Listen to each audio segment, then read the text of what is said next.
Welcome to True North Project. This is Christian. So today I have a episode conversation that I've recorded with Ashkahn Jahromi. How do I say your last name? Ashkahn Jahromi. Ashkahn Jahromi. He's a float wizard. He is one of the founders of Float On, a really successful pioneering float center in Portland.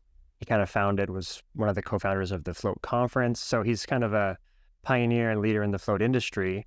And also just a deep thinker, wizard of sorts. We dove into this one in the van up in Portland. I came by and visited their shop, but talked about floating a lot. So if you're curious about floating or potentially curious about running a float center or anything like that, this is a good conversation for you.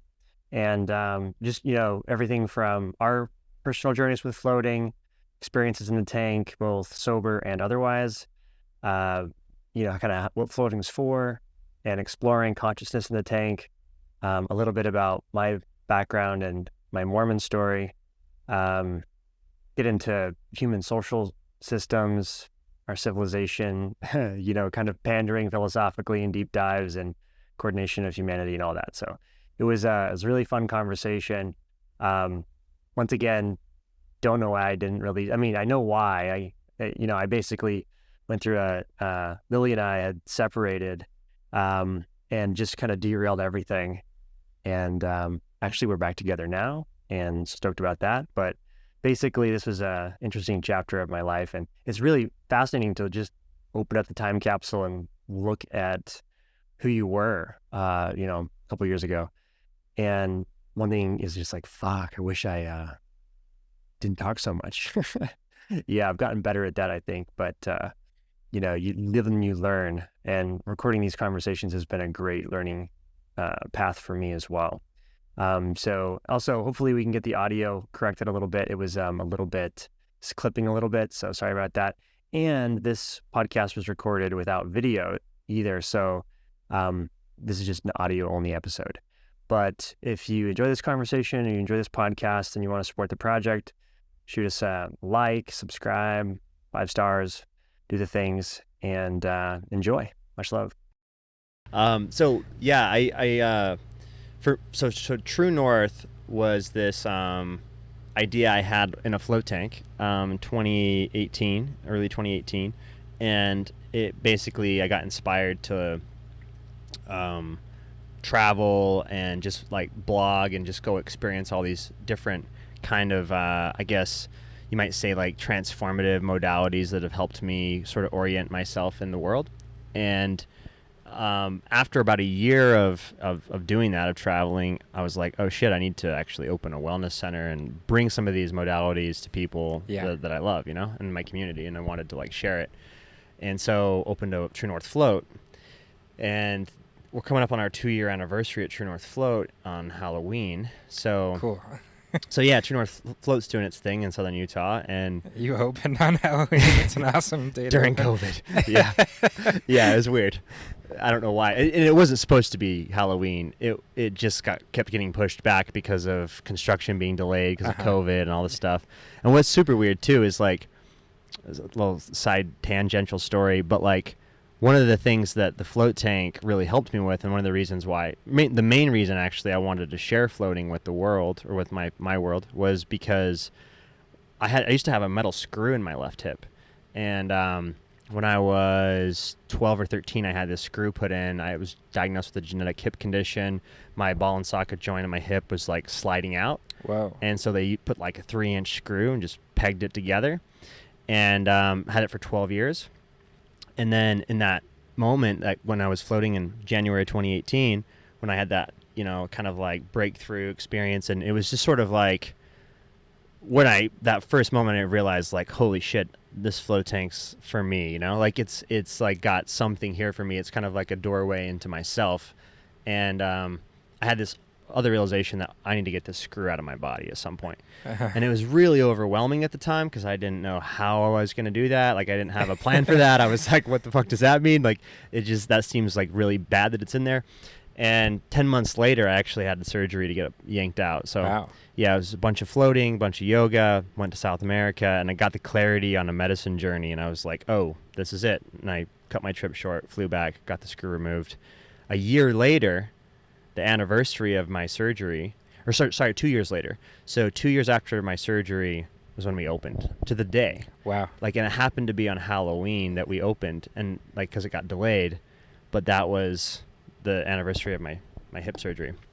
So anyways, that's a long-winded way of saying, like, then I got to this point with the float center where I was like, okay, now I still have this, I love that we're sharing floating with the world, but I still have like curiosity about these other things, and I want another medium, another outlet for my curiosity to go and find, do some sense making, a little bit of soul searching, and find true north more, by finding other people who I feel like have kind of found it in a sense, right? Uh-huh. Who have some signal, in other words, and go and have an excuse to go meet them and talk to them, right? So I started the podcast, and the idea was I would just like travel around in the van, do the podcast, because I want to do all the conversations in person. So I didn't really front burner the podcast. It was just like I'd do a conversation here or there, at the shop, like, because I'd have the gear there. And so I did like maybe 20 episodes just in St. George. But then the van kind of landed in my lap out of nowhere. And I was like, okay, I guess this means I'm going to start traveling again and, kind of go nomadic. So yeah, it was just kind of an excuse for me to go meet people I wanted to meet. Cool. And ever since I got into the float industry, I was really intrigued by like what you guys are doing, not just at Float On, but with all of the shit you're doing. Like, you guys have. So for anybody who doesn't know, because I'm sure there's a bunch of people tuning in who don't know. So Ashkahn, you're partnered with Graham, and do you guys have anyone else that you're partnered with on? Yeah, Jake is sort of Jake, the yeah, third. right, that's the three of us are kind of the so hands and everything. Graham, people. Jake, Ashkahn started Float On, and you guys have Float Helm and Float Tank Solutions. Yeah.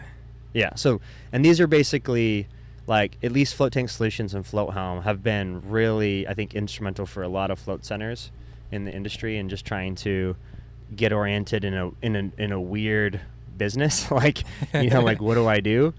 So it's been really cool to have those tools, like the fact that I'm here traveling and that the shop's running and that the systems are in place for that. It's because you guys built some dope software. That's really the truth. Like, I mean, I don't know how much longer it would have taken me to figure all that out. Yeah, for sure. Yeah, I mean, that's definitely the goal of it. Let it sort of micromanage things for you.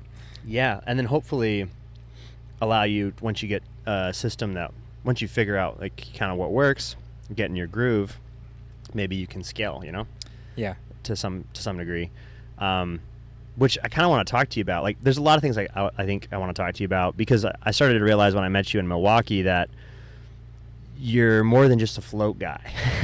Like, you're actually really interesting, and you got a cool mind. And so just on the since we're talking about floating, what, like, we were talking before we turned the mics on, you were telling me about your first float, but what is it that got you like excited about floating? And like, why do you, I mean, do you still float? Like, why do you float? Oh yeah, for sure. I mean, I feel like, I mean, as soon as I heard about the concept, I was instantly sort of excited about it. I had that kind of reaction to it, which we find, you explain floating to people, and there's a variety of different ways that people respond, in terms of like, oh boy, that sounds really freaky, to like, oh my God, get me inside of one right now, and I think for me it was just, I mean, part of it was the sort of novelty aspect of it, and another part was just that I mean, the idea of sort of exploring interesting new experiences is so appealing to me. Like, I feel like it really is a great way of kind of getting a wider view of the world, and so that appeal kind of instantly made sense to me.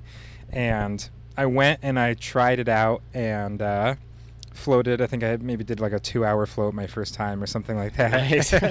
And, you know, it was almost like during the float, it wasn't as crazy as I thought it was going to be. And again, some people do have really crazy like experiences in the float tank, but that's never really been my, like, I don't almost ever get visuals. I don't ever get like that sort of stuff happening to me in a float tank. And I came out of it almost like a little like, that wasn't quite what I was expecting. And then I was sitting on this couch talking to the guy who was running the float tank, and he handed me just a glass of juice, and I was sitting there drinking it while we were talking, and I was just like, this is the greatest juice I've ever had in my life. You know, I'm like, what's going on here with this juice?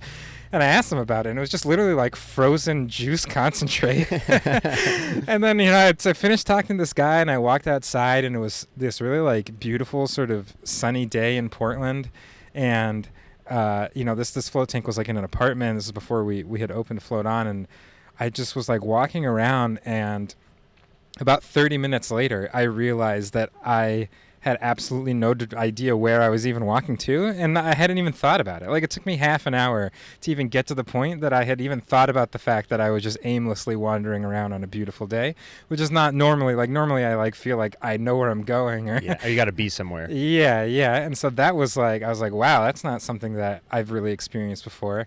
And I ended up in front of, like, some restaurant, and I just went in there, and I got some mac and cheese, and I was like, this is the greatest macaroni and cheese I've ever had in my entire life. So it was really like this sort of almost slow burn experience afterwards that got me really sort of piqued and interested in the experience. And from there, you know, I mean, that was 12 years ago, and I feel like my floats have changed a lot over the course of that time. Like, you know, sometimes they're really physical, other times, like, it's still, I think, some of the best sort of thinking I get done is in a float tank. Like, I actually I like to float in like the middle of the day at the very like height of my sort of mental activity, because that to me is like, I've always had like a pretty easy time relaxing, you know, at night or going to sleep. That's never really been a challenge for me. And so that sort of like trying to unwind part of the float experience almost wasn't like the thing that I was like really hungry for in my life, but that sort of just like be in a concentrated place to let my mind go places that it doesn't normally. I found really appealing, and those have still kind of been some of my best floats. So I mean, it's cool. It's a really like, it's interesting to have done it for so long and to see such different like experiences across the board in terms of what I get out of it, what it's been like, even how I like to float. Like, I've gone through phases of wanting to float for like 3-4 hour sessions down to like just 30-minute sessions and feeling like really good after that, and being really into these short floats. And so, and I feel like every time I get in there have very little idea what to expect or what that specific float is going to be like.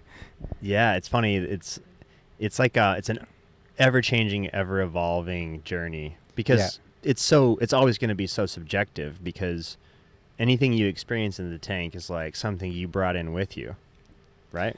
Yeah, I mean, it's very much like you're just, I feel like, opening up little thought patterns and parts of your brain that are just harder to get to when you're in your more sort of day-to-day routine, you know?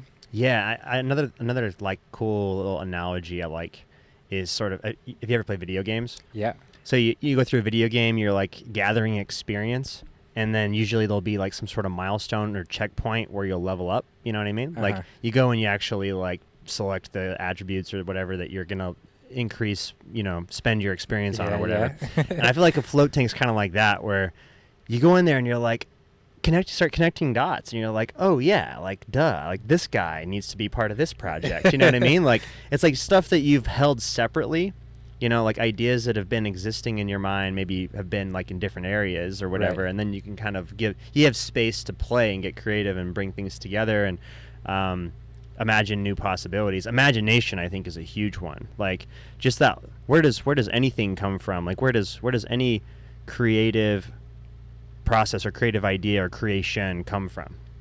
I mean, it comes from the void, right? Like, there's something, there's like the pregnant void. There's like the thing that pre-exists creation. And to me, the float tank is sort of dropping you into that space where you can manifest, you can imagine, you know, you can get creative. And honestly, that's sort of like the thing that sets humans apart from other species, in my opinion, is that we're like hyper creative, and we have that ability. I'm not to say that other animals can't be creative, but it's like kind of what we do, you know? Yeah, sure. Yeah. And so it's like you're saying with your mind, like it's where you do the best thinking.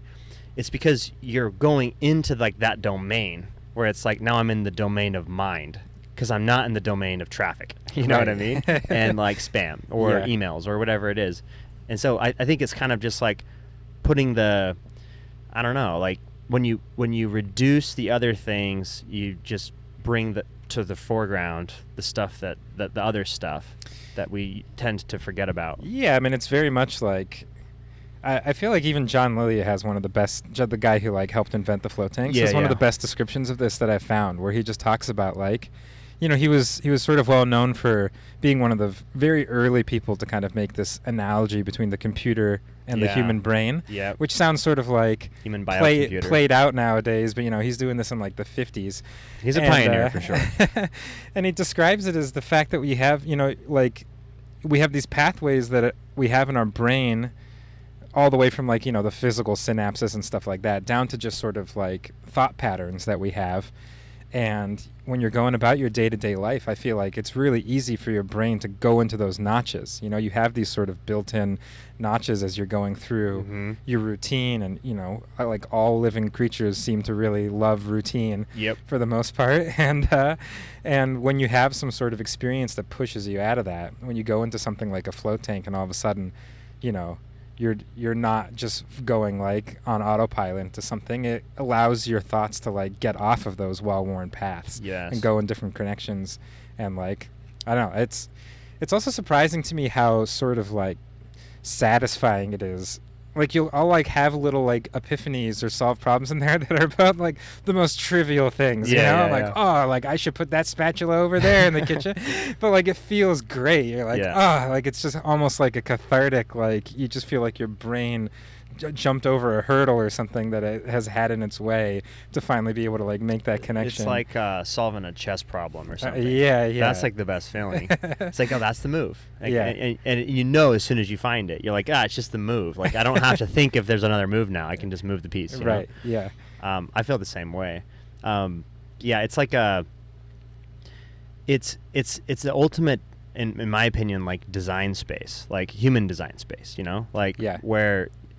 Because it's so integrated, like, how do I explain this? Like, the float tank has kind of shown me that there's no separation between, like, we're kind of this spectrum of being a person, right? So you could use the computer analogy, referring to like the nervous system side of being a person, but then there's like a very physical, you know, body aspect, embodied aspect of being a person. And like you said, some of your floats are very physical. Mine are very physical sometimes, like especially with this hip surgery, you know, like I mentioned earlier, getting that screw taken out of my hip. I had 2 months of just like an unlimited float membership after that, where I was just like really trying to use the tank to rehab my body and just release decade plus worth of, you know, just tension and pain and, you know, all kinds of shit that's just stored up in my hips. Like, and I'm still releasing shit from my hips, you know what I mean? Like it's an ongoing process, but you know, you start to learn that like there's this idea like the body keeps the score. Like even emotional trauma and emotions are stored in the body. So we've got like this physical, emotional, mental, energetic, even spiritual aspect of being a person, and it's all like this spectrum, this multifaceted sort of layers. And so you can go and just dive into all of that in the tank, you know what I mean? Like, because it's all connected. So like the thoughts might have some sort of signature in the body, you know, or the emotions might have some signature in the body. So there's like this sort of weird, I don't know. I just only haven't been into floating since 2018, really. I have just found a deep, like I'm in deep awe of like the, just the fucking magnificence of nature for evolving human bodies. Do you know what I mean? Like human beings. Like humans it's crazy. It's like the most advanced technology you could ever find. Yeah. You know, it's crazy. Like from the technological computer standpoint, like we're the most high-tech robots. And so when you go into the tank and you just like dive into that, yeah, it's kind of I don't know, it gets you curious, in my opinion. Like, it made me curious, like, when I started to scratch the surface. Yeah, I'm like, for sure. how deep does this rabbit hole go, you know? Yeah, the only downside, I mean, and downside is maybe not even the right way to say it, but the only funny thing is that, like, I feel like I have absolutely no control over what type of experience I'm going to have. Yeah. Like, you know, it's not like if I'm like, oh, I'm going to sit down and work on this project at my desk. Like, I know I'm going to work on that project. Like, you can't go into a float tank and be like, I'm going to solve this problem, or at least I can't. Like, I'll go into, like, trying to be like, I'm going to think about this and really, like, get this figured out, and my brain will, like, absolutely not do that, and instead I'll just have a completely different experience. And then then other times, like, the stuff that I do think about in there is coming out of no sort of, like, objective goal of mine to think about those things. They're just kind of sneaking up on me. So it's very much like it's like training, I guess, to make you feel maybe a little more comfortable and not having control over over everything. Yeah. But yeah, I definitely find that I can't really, like, activate a certain type of thought or experience or plan or something in the float tank. I sort of have to, like, accept what comes my way. I think that in my experience, I wouldn't call it like a totally rudderless experience, because I think that intention plays a role. I'm not saying that you can, that we're in control of anything really, but I like to go in without expectations, but with intentions. Sometimes I go in with no intentions. I just want to, like, I don't know, like, do nothing. But even then, that's kind of an intention. Like, Right. I want to experience nothing, right? Like, so I think whether you're conscious or unconscious of it, there's probably some intention, sort of, I guess, sprinkled on that experience, one way or another. And I think that is sort of kind of the rudder, is like, what is it that I'm here for? Like, why am I in this moment? And you could have that, you could bring that awareness to any moment of your life. Like, it doesn't have to be in the float tank, like, Right. why are we talking right now? You know what I mean? Like, it just brings, it brings a different consciousness to any moment when you're like, what is my intention with this? Do you know what I mean?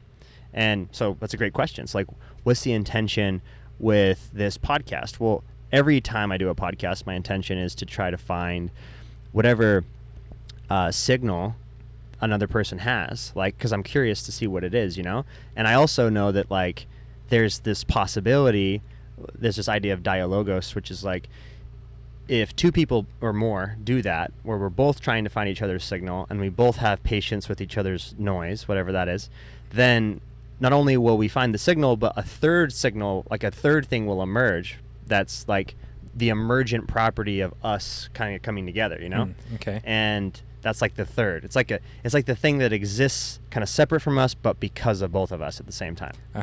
And that's a thing that would only ever happen when, I mean, if you think about it, it's like interesting and fascinatingly complex. Like, all of your experiences and everything that's made you who you are and how you think and how your mind works, and everything that the same for me.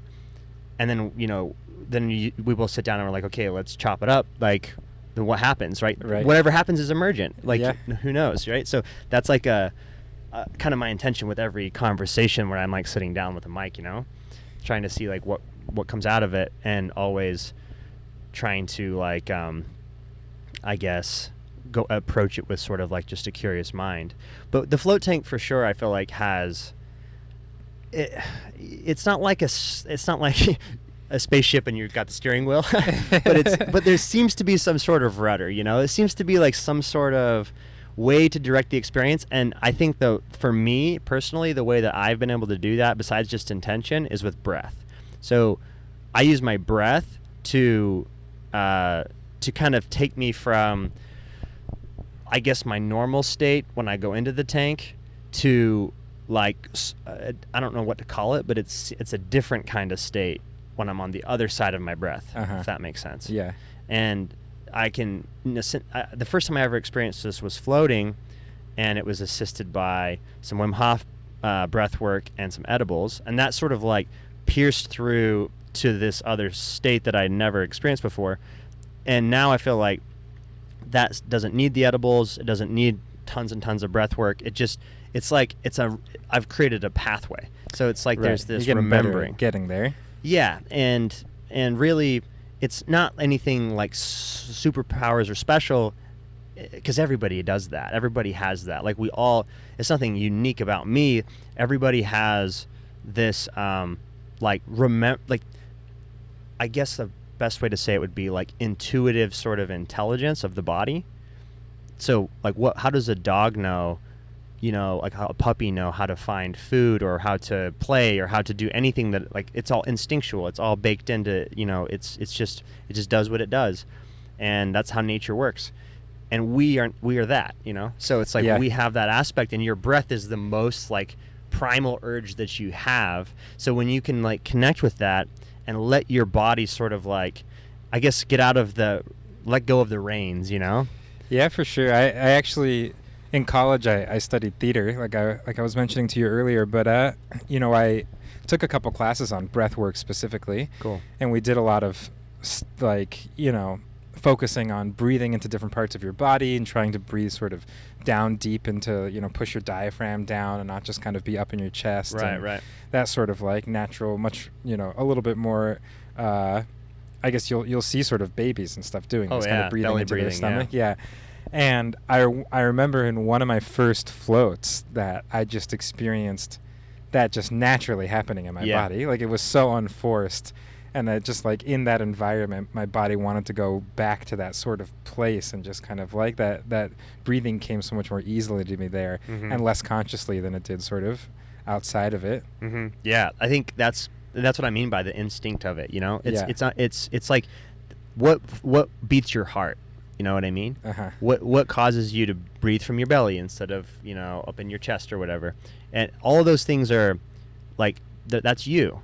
And so there's like, we identify with the monologue, the narrative, the self-talk, I guess, the ego. Like that's what we identify with, and so everyone kind of has this felt sense that to be a person is to be something like behind your eyes, stuck up in your head or something. But it's like, no, you're also beating your heart. You know what I mean? Right. And you're also like breathing, whether you're aware of it or not. You're pumping blood. You're doing all these things, and not only that, but like you're also, and this is kind of on a side note, but you are you because of everything that's not you as well. Like you're a relational being. So, the only reason that you're the way you are is because of the environment that shaped you, which means there's no such thing as you without your environment. There's no organism without an environment. There's no figure without a background. You have to have those two things going together. And so like getting into, like letting go, like giving up the grip on control of like the ego. Like I'm like in control of my body, or I'm in control of my life, my world or whatever, and just like unraveling, like releasing, like letting go. And I think you can do that with breath. Like the breath naturally does that by itself. Like just by consciously breathing deeply, you start to feel your body physically unravel. Oh yeah, I mean it's a really like, in that same class I took in college, I remember the first thing the teacher said, like my professor on like day one was like, don't be surprised if this becomes like emotional, or if you feel like even people start crying or something like that. And I remember being like, what is this guy talking about? Like we're just sitting here like breathing through our nose, like breathing and stuff like that. And I just like, I thought he was joking or something. And then, lo and behold, a few classes in, it just like is this like deeply emotional experience. You're like doing this breath work, and your body is sort of reacting in this totally different way. And, you feel these things like sort of swell up inside of you, or it's sort of, at some point I was in like a musical in college, and I'm not like really that good at singing, and I wanted to take some like singing lessons because I thought it'd be a good opportunity. And it was the same thing. We spent a lot of time focusing on breath and trying to support your voice with your breath. And I remember walking out of those lessons, like an hour of kind of like intentional voice supported breath work, and feeling like elated, full of joy, like just like at like this peak of sort of happiness. That's so that cool. I think just came from this whole like feeling my body really connect its breath like all the way through the core. And it's really amazing. It's sort of impressive how how impactful something like that can be on so many other parts of your sort of psyche that you wouldn't really associate with the fact that like you're breathing, you know? Yeah. Yeah, and when you go into like the whole, when you approach it in like a container, like a ceremonial container, or some sort of I guess retreat container or something, where it's like we're gonna use breath as medicine. You know what I mean? And we're gonna actually just holotropic breath work for 60 minutes or whatever, right? Straight, and we're just gonna lay on cushions and just belly breathe, just for 60 minutes, like, and I've done that, and it's like, holy shit, like I didn't realize I had all this stuff to let go of, and like emotions that are processing all across the spectrum, from sadness to laughter to anger, and it's weird. It's like it's waking up your nervous system, Yeah. like then they teach this in Kundalini too. It's like you're basically just, Kundalini is all about, it's a type of yoga that's all about breath, and it's all these different pranayamas, or breath work, and it's just basically like waking up your nervous system, bringing your system online, and like when you start to get into that, and you start to like realize like, holy shit, I've been like driving this ship in first gear the whole time, and there's like more gears, you know what I mean? It's like, wow. And so for me, like I kind of had this confluence of things all at the same time, where, I mean, honestly, shout out to Joe Rogan, because it's like edibles, float tanks, and Wim Hof are all on my radar because of that guy, and they all came together in the tank, and then it just gave me like a glimpse of like, okay, like there's another thing here. There's more possibilities, and there's more to being a person than I thought, Yeah. Like there's other aspects of being a person, and it really just like fired up my curiosity, I guess, and sent me on like a journey. And I didn't know at the time it was going to lead to a float center. Like when I got this idea for True North, it was just like, an excuse to travel and like have a blog or whatever, and then an excuse to have a wellness center so I can scratch my own itch and float when I want to and whatever, and share it. And now it's just I'm just going to milk this thing for all it's worth. And it's like, I'll use it to go meet people and talk to people or whatever, So we talked about John Lilly, and I wanted to circle back, because he's interestingly like so far ahead of his time, in my opinion. Yeah. With the float tank, but he was doing some crazy shit. Like he was taking ketamine, he was taking LSD, getting in the float tank, and I'm curious, what are your thoughts on? Because we were talking about like how the float tank allows you to sort of get out of these kind of ingrained ruts, these patterns, these pathways that are, like habitual thinking or whatever it is, like where it's like your life's in routine, it's in autopilot. And then in the float tank, it's like, whoa, okay, now I'm just like seeing it all and getting this different kind of meta awareness of it, and maybe forming new pathways. And that's literally what psychedelics do. They destabilize the default mode network in the brain, and they create new neural connections, new neural pathways. And this has been proven with just brain scans of people who are, on psilocybin or whatever. So I'm curious, like, what do you think of sort of the psychedelic renaissance, I guess you might call it, that's kind of underway, and, maybe with what John Lilly was doing and how those things are kind of... Yeah, I mean, it's funny, like that sort of thing I was vaguely quoting from John Lilly, actually, I think is him talking about LSD specifically. Okay. But yeah, I mean, I think that is sort of part of why people have, it's such a like relatably profound experience, is that you are almost able to just like think in a different way than you would otherwise, and that allows you to just like connect different things in your head, or realize stuff about yourself or about what's going on in your life, or just give yourself almost like it's like someone else is in your brain for a second, like giving you a totally different perspective on what's going on with your life. So I find that to be incredibly valuable. Like I just think that's such a like refreshing thing and such a useful thing for human beings to be able to experience. And whatever the source of that is, there's all sorts of different ways of getting there. And like we talked about in the float tank, and like I just find I mean, I feel like travel is like, you can almost relate it to the same thing, right? Like, I love to travel.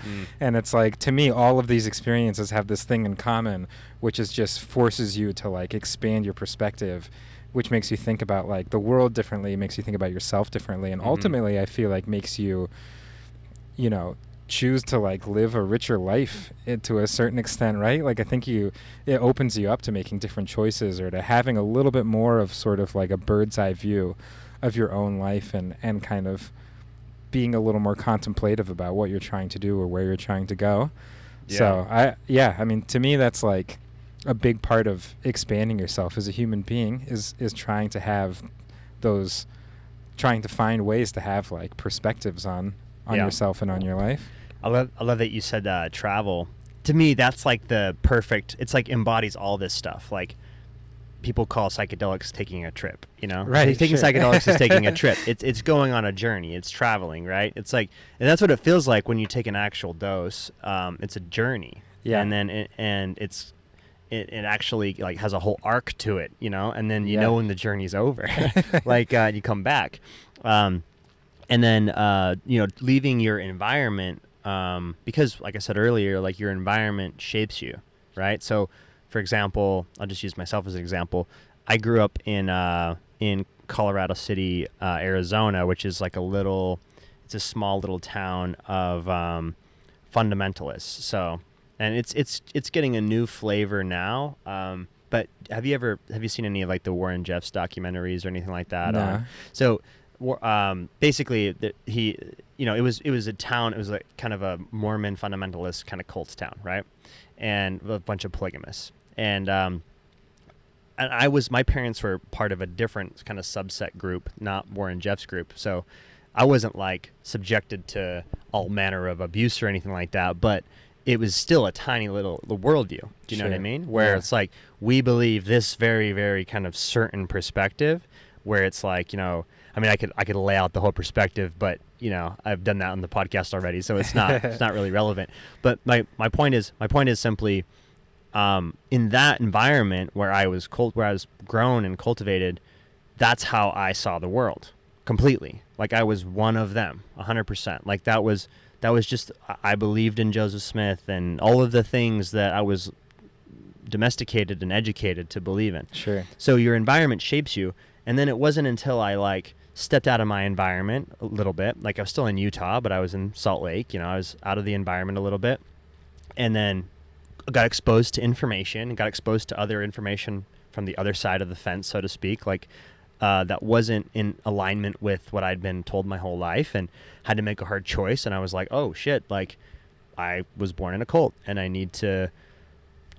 I've outgrown that container. It's time for me to keep growing. Do you know what I mean? Yeah. And then, you know, I fell into another environment, which was like corporate America. It's like the environment of like, everyone's here just to make money. And I was living in Las Vegas, and it's like everything's so goddamn materialistic, and it's all about just get the gold, you know what I mean? And then show your status with the stuff that you own, and you know, whatever. It's like it's the same. It's this different kind of cult in a different kind of way, right? But everyone's still caught up in it. And I did that for 5 years, and then I was like, holy shit, like, I need to get out of this environment, you know? And it was the float tank that was actually the place where none of the environments exist, you know? Like, you're in this little pocket of void of like, hey, you know, all that stuff's like out of here for now, you know, for like 60 minutes, 90 minutes, an hour, whatever it is. Right. It's out of here for now. And so it's just like travel, like you said, like, yeah, it's beneficial to leave the country, because then when you come back to the country, you know, if you spent 6 months out of the U.S. and you come back to the U.S. with new perspective, and you'd be like, whoa, I didn't realize that U.S. everyone here kind of has this in common. Like, you know, we have our own little bubble, we have our own container. Right, for sure. Yeah. You know, and when you go into the tank, it's just like a much easier, more accessible, cheaper way to travel to get the perspective. Yeah. You know? The food's not as good. The food's not great in there, but and but I think it's a really, really, like you said, valuable way to maximize increase your awareness, evolve your awareness, and punctuate your life with these little pockets of like, okay, wait, is the momentum of my environment just pulling me in the direction that I really want to go, or am I just getting caught up in the momentum, Right. And you can kind of like maybe reorient or course correct while you're in there. And that's kind of that's why I liked the metaphor of true north. It's like, use the tank to find your true north. Yeah. Which just comes from within, not from without, in my opinion. Yeah, for sure. I like it. It's a good it's a good name for a wellness center. Thanks. So I'm curious about I think floating is an amazing it's an amazing modality because it's non-pharmacological, and anybody, pretty much anybody can float and benefit from it, no matter where they're at, whether they're doing it for just pain relief and stress relief and burnout relief, or whether they're curious and they're looking for more self-discovery, and they're looking to transform their life. Like, I think it can be used for all of the above. But I also think that it's sort of like what these other tools and modalities that are available too, specifically ketamine, because it's legal. It's a Schedule III drug. It's not completely criminalized, and it's being used now in mental health, and it has been for the last few years. And it's been rediscovered for its potential for helping people with suicidal ideation, depression, anxiety, because it's doing the same thing, similar thing, where it's basically like disrupting that pattern, that default mode network of the brain, Sure. those thought patterns. And sometimes they're like super entrenched, ingrained, and they're very negative, they're very toxic. And ketamine's like literally saved people's lives, people who were suicidal. I've talked to people and interviewed people who told me straight up, ketamine saved my life, and so I'm really curious and interested in how to take, like, I think floating is this weird sort of like we're walking this line between medical sort of health domain and also sort of like spirituality, self-improvement domain kind of thing. Yeah. And I'm sure you've probably seen all different types of people coming in to float for different reasons, right? Sure. But it's like, yeah, well, I can talk to you about the science and benefits of floating and why your doctor should prescribe it. You know what I mean? Like, it should be covered by insurance, like all of those things. It should be it should be in hospitals, or maybe not in hospitals, but we should have centers for people who are stressed, Yeah. Which we do, I guess. Thanks for opening one. And also, we have, we're in this moment in humanity right now where so many people are waking up to a bigger picture. Like, I mean, we got a fucking picture of the Earth in like the 60s, you know what I mean? Yeah, sure. That's a crazy thing. Yeah. For a species of monkeys who were like all tribally fighting with each other, and then just to see a picture of what they're all on together and floating in space, it's like, whoa. Like, and then a generation or two later, and then kids are like just growing up with the 4K footage on YouTube and Right. Psychedelics and festivals and all this stuff. So we're in a different kind of pocket and moment of interconnectivity and collective awareness, and I'm really interested to see like how something like floating or like float centers, because I kind of see it as a frontier in a way. Like, I think John Lilly was like the pioneer, like one of the first dudes with his little coon hat, like walking out on the frontier. But like, it's still so new, and I think it's the frontier because I think the real frontier is consciousness. I don't think the frontier is space. I don't think that, I mean, it's just my opinion, but I don't think that we're going to get super far as a species just blasting, rockets off into space. Yeah, I think that it's important, I'm not trying to shut it down or anything. I think it's cool. It's inspiring people, and who knows, maybe at some point it'll be essential for like deflecting some big rocks and planetary defense reasons or whatever. But as far as like evolving our species, it's like, why do we want to try to like blast off into, find other planets while Earth is in disarray and while our civilization's in decay, And it's like, we're just going to go like copy paste this shit onto another rock. And instead, if we look at the frontier as like consciousness, the float tank is really the best place to explore that frontier, because it just brings you into that domain, like where you're not distracted by the other stuff. And with how this relates to ketamine is, it's like people who are interested in maybe exploring consciousness, who are interested in some sort of evolution or metamorphosis of their own life and of Earth, of our species, of like trying to maybe step into a new story of a more beautiful world that we all know is possible, then maybe some subset of those people who came into float are actually also interested in the psychedelic integration. Do you see what I mean? They're interested in going deeper. Sure. And so I see it as like this kind of like, for lack of a better term, I'll use a marketing term, it's a funnel, right? It's like floating's at the top of the funnel. It's like people are coming in and that's where they're having this this first insight, and then maybe they move further down the funnel and they find ketamine assisted breath work or something like that, and then maybe at the bottom of the funnel is a retreat or something. That I sort of like especially like the fact that sometimes people will come into float because like their shoulder was bothering them or something, and then they'll have this really sort of like profound thing. Yeah, profound consciousness expanding experience in there. Like those are almost my favorite. It's like it's like you're kind of like sneaking up on people with this sort of inner exploration that happens in there. But like we'll have people come in and I'll watch customers. And they'll go there, we're talking to them beforehand. They're like, yeah, it's just, like my back has been really bothering me and a friend of mine suggested it. And then you're talking to them afterwards and they're like telling you about their childhood and stuff. And you're like, oh, what about your back? And they're like, oh, yeah, that's right. Like, that's why I came in here.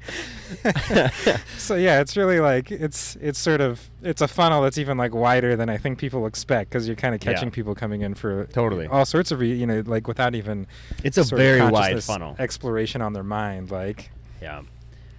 You can speak to this better than anyone. I mean, you've been in this industry for like, what, 12 years? Yeah. Yeah. So you've probably seen every walk of life coming through the doors. I mean, like, is there a particular demographic that floats?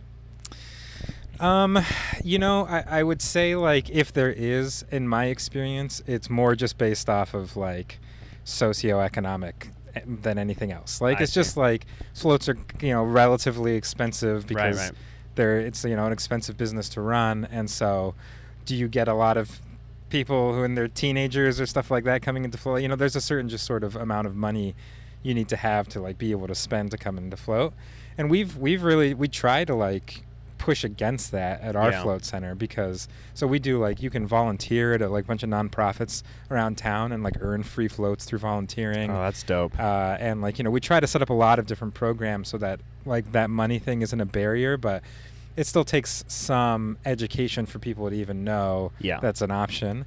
And to know the benefits of floating to want to go do that. Like get somebody who's in, let's say, poverty, like how can you convince them that like A, this will be good for them, and then B, they can get it for free or for their time volunteering somewhere? So there's I think the hurdles like that almost force like a picture of a demographic that I don't really feel like exists in reality in terms of the experience people are having. Like when we've looked at our schedule before and like there's a pretty even split of men and women, and age ranges I think again mostly are probably based off of that sort of at what point in your life you have enough disposable income to kind of even look into doing this.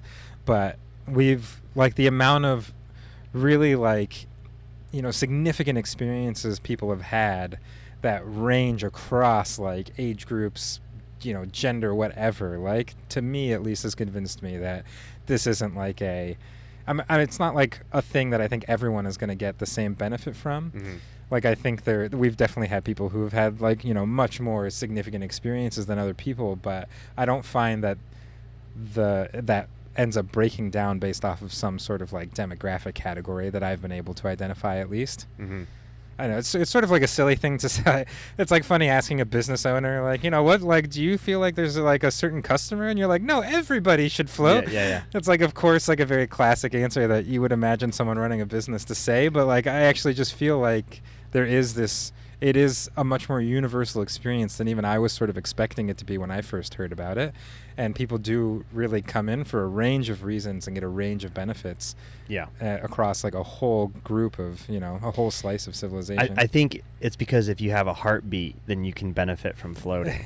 And everyone's fucking heart's beating. So it's like, it'll lower your blood pressure. You know what I mean? Like it's gonna take away your all the biomarkers for stress are gonna be lower. So it's like you're gonna be slightly just like more present and more less stressed, then you know, maybe a little bit more serenity after your float. Yeah. And so everybody's going to be stoked about that, I think. I think it's less of a demographic thing, and like you said, more of a combination of money, of economic factor, but also I don't know. There's this weird thing that we have as humans where we'll take better care of other people or our pets than we will take care of ourselves. Right. Sure. So there's a lack of self-love, or some sort of even self-loathing that takes place. It's just kind of strange. It's like people will like work themselves into the ground. They'll drink themselves to death. You know what I mean? Like we're hurting in lots of ways, but instead of going into the thing, like I'm curious as to what will. Well, so when we opened our shop, I did an experiment where I gave 100 people free access to our center as a gift, and I didn't really like think it through that much. I was just like, when people came in to float to try out a new business, I was like, here's our pricing, and also we're doing this experiment, and you can pick either one you want, you know.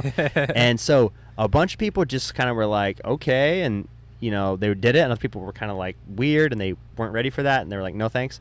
And interesting, like out of 100 people that I gave the free access to, and it was just free access, it wasn't like a free float, it was like, come back and use the space whenever you want.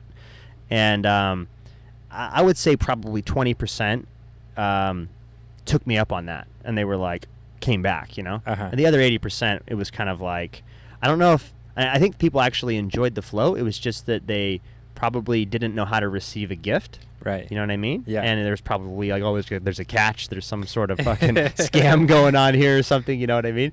Or people have a hard time receiving gifts. Like I've noticed this myself. Like I'm working on that. Like I'm trying to get better at receiving, because it's this weird sort of taboo almost, where we feel awkward. You know, someone tries to pay for us, and it's like, no, I'll get it. Right. It's like they're trying to give you a gift. Like, right. Just receive it, you know?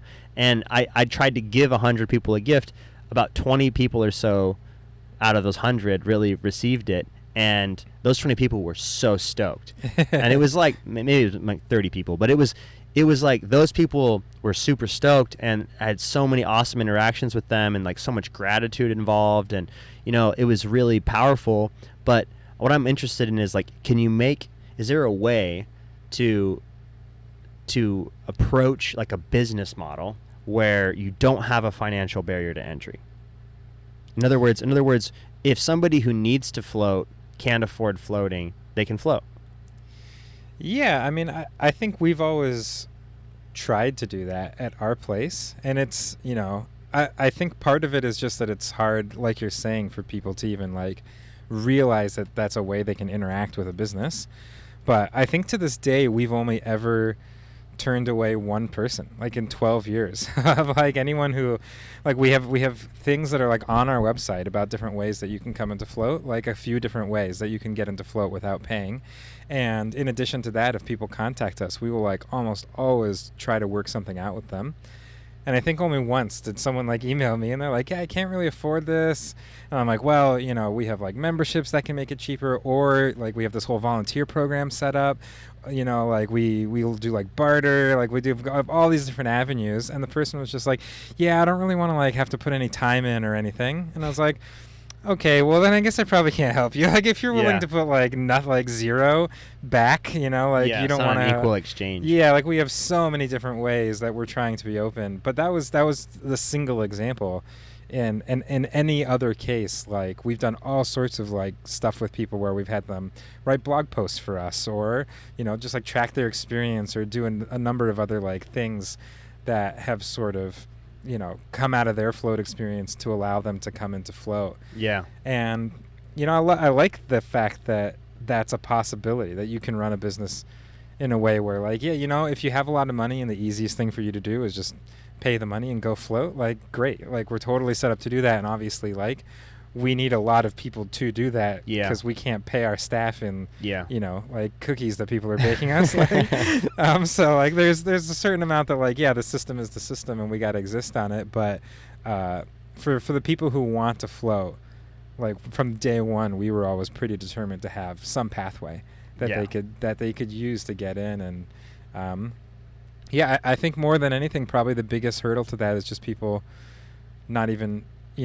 realizing to like talk to us or look at our website or find out that those things even exist, and sort of just write it off in the first place because they assume that it's sort of financially unapproachable. Yeah, and you guys are actually priced pretty low, in my opinion, as far as like what I've seen across the board in the industry. And you guys have a great facility, and I mean, I just had a float there and it was awesome. And you guys were charging like what, 77 for an hour and a half. So I think that's like a little below sort of national average. Yeah, and then but membership price is pretty low. It's like 54. Yeah, we do 54, and then we also like with that and we've seen people come in. I mean, almost like exactly what you were talking about earlier with your hip. Like sometimes people come in and floating is just like exactly what they need. Yeah. And I mean, we've had people tell us the craziest things, like they've like curbed addictions to like heroin and like all sorts of crazy stuff. Yeah. Or like straight up emailed us and told us that they were like suicidal and the float tank helped them sort of like get a better like grasp on coming out of that. And not that I'm saying like it's a panacea. Yeah, it's a panacea. Float tank's going to do that for everybody, but to see that sort of stuff happen, and those people tend to want to float a lot, especially when they're in the thick of going through it. Of course. So we tried to structure our thing so that we could accommodate that. So I think if you have a membership with us, any month that you go past 6 floats, the rest of the floats for that month just become free. Right. So it's like if you really want to float every day, and even if you just want to do it for like 1 month in the middle of your like normal membership structure, that was kind of one of the things we wanted to bake into it. Yeah, because we just noticed that like in our experience, the people who have had really like life-changing experiences have often used the float tank like that, not forever, but for these sort of concentrated periods, and have had really sort of positive results from it. Mm-hmm. Yeah, I really like that. I mean, I've just like played with so many different, tried to play with these different ideas and ways to make the economic side of things work in favor, you know what I mean? Yeah. Of like what your mission is, which is to get, I mean, my mission is to like help people heal so that they can discover their full potential, so that they can transform to that, you know what I mean? And I think the modalities that we have help do those things. So the number one metric that I'm concerned about is how many floats are we running, because that means like that's like, it's not about how much revenue, it's about how many floats are we running, because that's more of like a metric of success. It's like, oh, people are benefiting, they're using the facility. So I'm interested in like an economic model that just like really fuels that mission and is sustainable.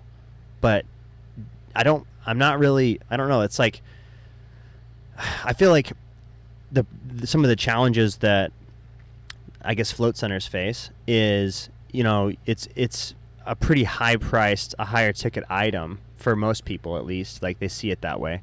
And is there another way, like instead of just this, like seeing it like a massage or something, maybe it could be seen more like a gym membership, where if enough people are paying monthly access, then you could just have access as needed, and the price per person could come down because you have enough people, paying the membership or something like that, right? Obviously, then you have your challenge is just like scheduling and making everybody happy, making sure everybody can get in and float. Sure. Because you have all the challenges of like also people disrespecting that and like booking all these appointments and then canceling them because it doesn't cost them anything extra, So it's tricky, but like I don't know. I just don't want there to be any financial barrier to entry for people, and I think the worst thing that you could have as a float center is empty float tanks.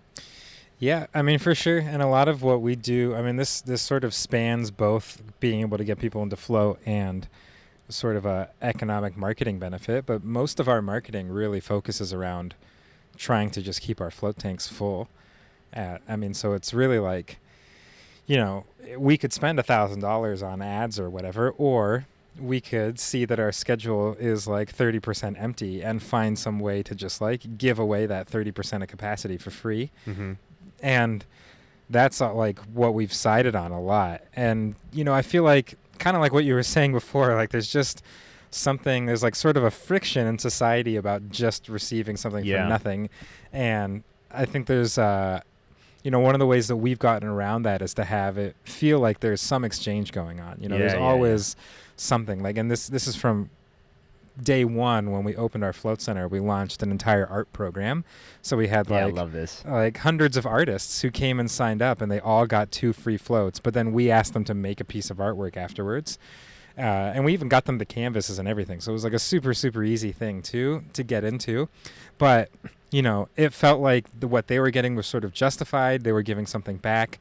It was a way for us to get a whole bunch of people floating. I mean, we had, I think, like something like 175 artists or something through it that all floated 2 times. Oh God, Portland's awesome. I did the same thing, and we got like 35 artists or something like that that actually followed through and floated really? and created pieces. Yeah. Yeah. So I mean, we ended up with like about I think a total of 150 pieces at the end of the whole thing. But we had, not only was it great for those people, but it also turned out to be just like excellent marketing. Like that was hundreds of people out in the city talking about floating and talking about this experience that they had. And we've noticed that throughout the years that like almost the best thing that we can do to get more like paying customers to come in is to find creative ways to give away free floats. Because like keeping our float tanks full generates that sort of word of mouth. It's like that many more people out there talking about floating, and that just has this return value where more people are coming in. And it's sort of like, you can think about it from that sort of business perspective, and it's nice that also naturally lines up with our more general sort of philosophical goal of just trying to get as many people to float as possible. And so to me, it's like it's always great when those 2 things get to line up, Definitely. Like we do get to get a bunch of people floating in. We're getting to get people floating in who maybe can't afford it. And at the same time, it's actually at the end of the day benefiting us as a business, even like financially. Yeah, it's beautiful. And maybe it's stimulating their creativity. Like maybe it's like bringing them back to a passion that they've forgotten. Oh yeah. I mean, some of the stories with the artists were super cool. Like we just had people, I mean, we still to this day run a monthly gallery in our lobby. So we have like the artist who's coming up floats every week, like before they display their artwork, and then we ask them to create a piece during that experience that like gets hung up in our thing. Cool. Like even that's been like, I remember we had this one artist many years ago who came in to hang his artwork up after he had done this month of floating. And we're like, cool, man, like which piece did you make while you were floating? And he's like, all of them. And like literally like an entire like 15 pieces he had brought to hang up in our lobby. He had created exclusively in the previous month. Like the floating had just totally unlocked things for him. That's sick. And yeah, it was cool. Like we got a bunch of stories like that from artists coming in, and we did similar things with musicians and chefs and a couple like different people, different groups. So we've done I just totally stole your guys' idea, and we did Art from the Void twice. But instead of, so I don't know if you guys did this or not, but after, I don't know why, but I just thought it would be awesome to have a party. So I thought it'd be a fun excuse to throw a party. So we got all of the artists and art pieces that were created, and anybody else who wanted to come, and got an art gallery to basically participate with us, and we had all of the art just displayed in the gallery. Like it was just an exhibit. So the whole art gallery was just dedicated to Art from the Void. Oh, cool. And it was all on display for a month. But it was like the gallery party, like the kind of the launch party for this exhibit, I guess. And we had like 150 people or something just kind of hanging out, partying in this art gallery, and it was super fun. Yeah, that's awesome. And so we've done that party twice, super rad, and I'm gonna keep doing it every year. And then we wanted to do, so that's in the spring. We wanted to do another one in the fall. So we're thinking about throwing like just a day festival, where it'll be Dance in the Void. So it'll be any dancers or musicians that want to come and float for free to get inspired, and we'll have a stage for performance, and we'll have like vendors and different modalities and cool shit going on there too. Yeah, that sounds awesome. But it's just like do a bunch of giveaways, all the performers and musicians free stuff to be creative, free floats, get the word spreading, and it's just an excuse to like have a good time too, Yeah, for So sure. it's like what you're talking about. All the things kind of come into alignment where it's like it's what you get to make money doing, but you enjoy doing, you're passionate about, and it actually helps people. It's like what the world kind of needs in a way. Like we could all be better off if we floated. Yeah, I mean, it's sort of, and I feel like it's taking advantage of, like if we were like manufacturing things, it'd be a lot harder to just give away free whatevers, right? Like the cost to make each item is so high when you're in that model of business. But we have this other business where we have so much fixed costs and rent and staff and stuff, but the access to the float tanks is easier, so much more like there's so much less of a barrier for us to like be able to give access to that than in other types of business. So it's nice to be able to like take advantage of that too. Yeah, because you're saying the variable cost per session is pretty low. Yeah. To bring somebody in, if you've already got the building, you've already got everything staffed and running, it's like the tank could sit empty, or you could pay a couple dollars to put somebody in there. Yeah, it almost like hurts when I see a float tank sitting empty, I'm just like, man, like someone should be in this. Like the building's here, the soundproofing's here, the waterproofing's here, like the float tank's here, like everything. We've spent so much like effort, the staff is all set up, and like the float tank is like ready to go, And so, yeah, I think that mindset has always been something that's encouraged us to try to like keep people flowing through. Yeah. And I've got my problem right now is my tanks are sitting way too empty. So like I'm thinking about this a lot and how I can do this in a way, because like I have this weird sort of battle in my mind where I want to just give the shit away as a gift, but then on the other hand, it's like, no, people have a hard time receiving it, and they'll undervalue it if you're just like everything, you can just come and float for free whenever you want, you know what I mean? Yeah. So there has to be like, and it's just like, I also think our brand is very, like we built a beautiful facility, and we do have like 20 grand a month in costs, you know what I mean? That you just gotta pay those every month. Right. Yeah. So it's like, you gotta make money. So there's this weird sort of battle between like, okay, how do we economically like make this work and also just like fill up the tank at any cost, like even if it's free floats, right?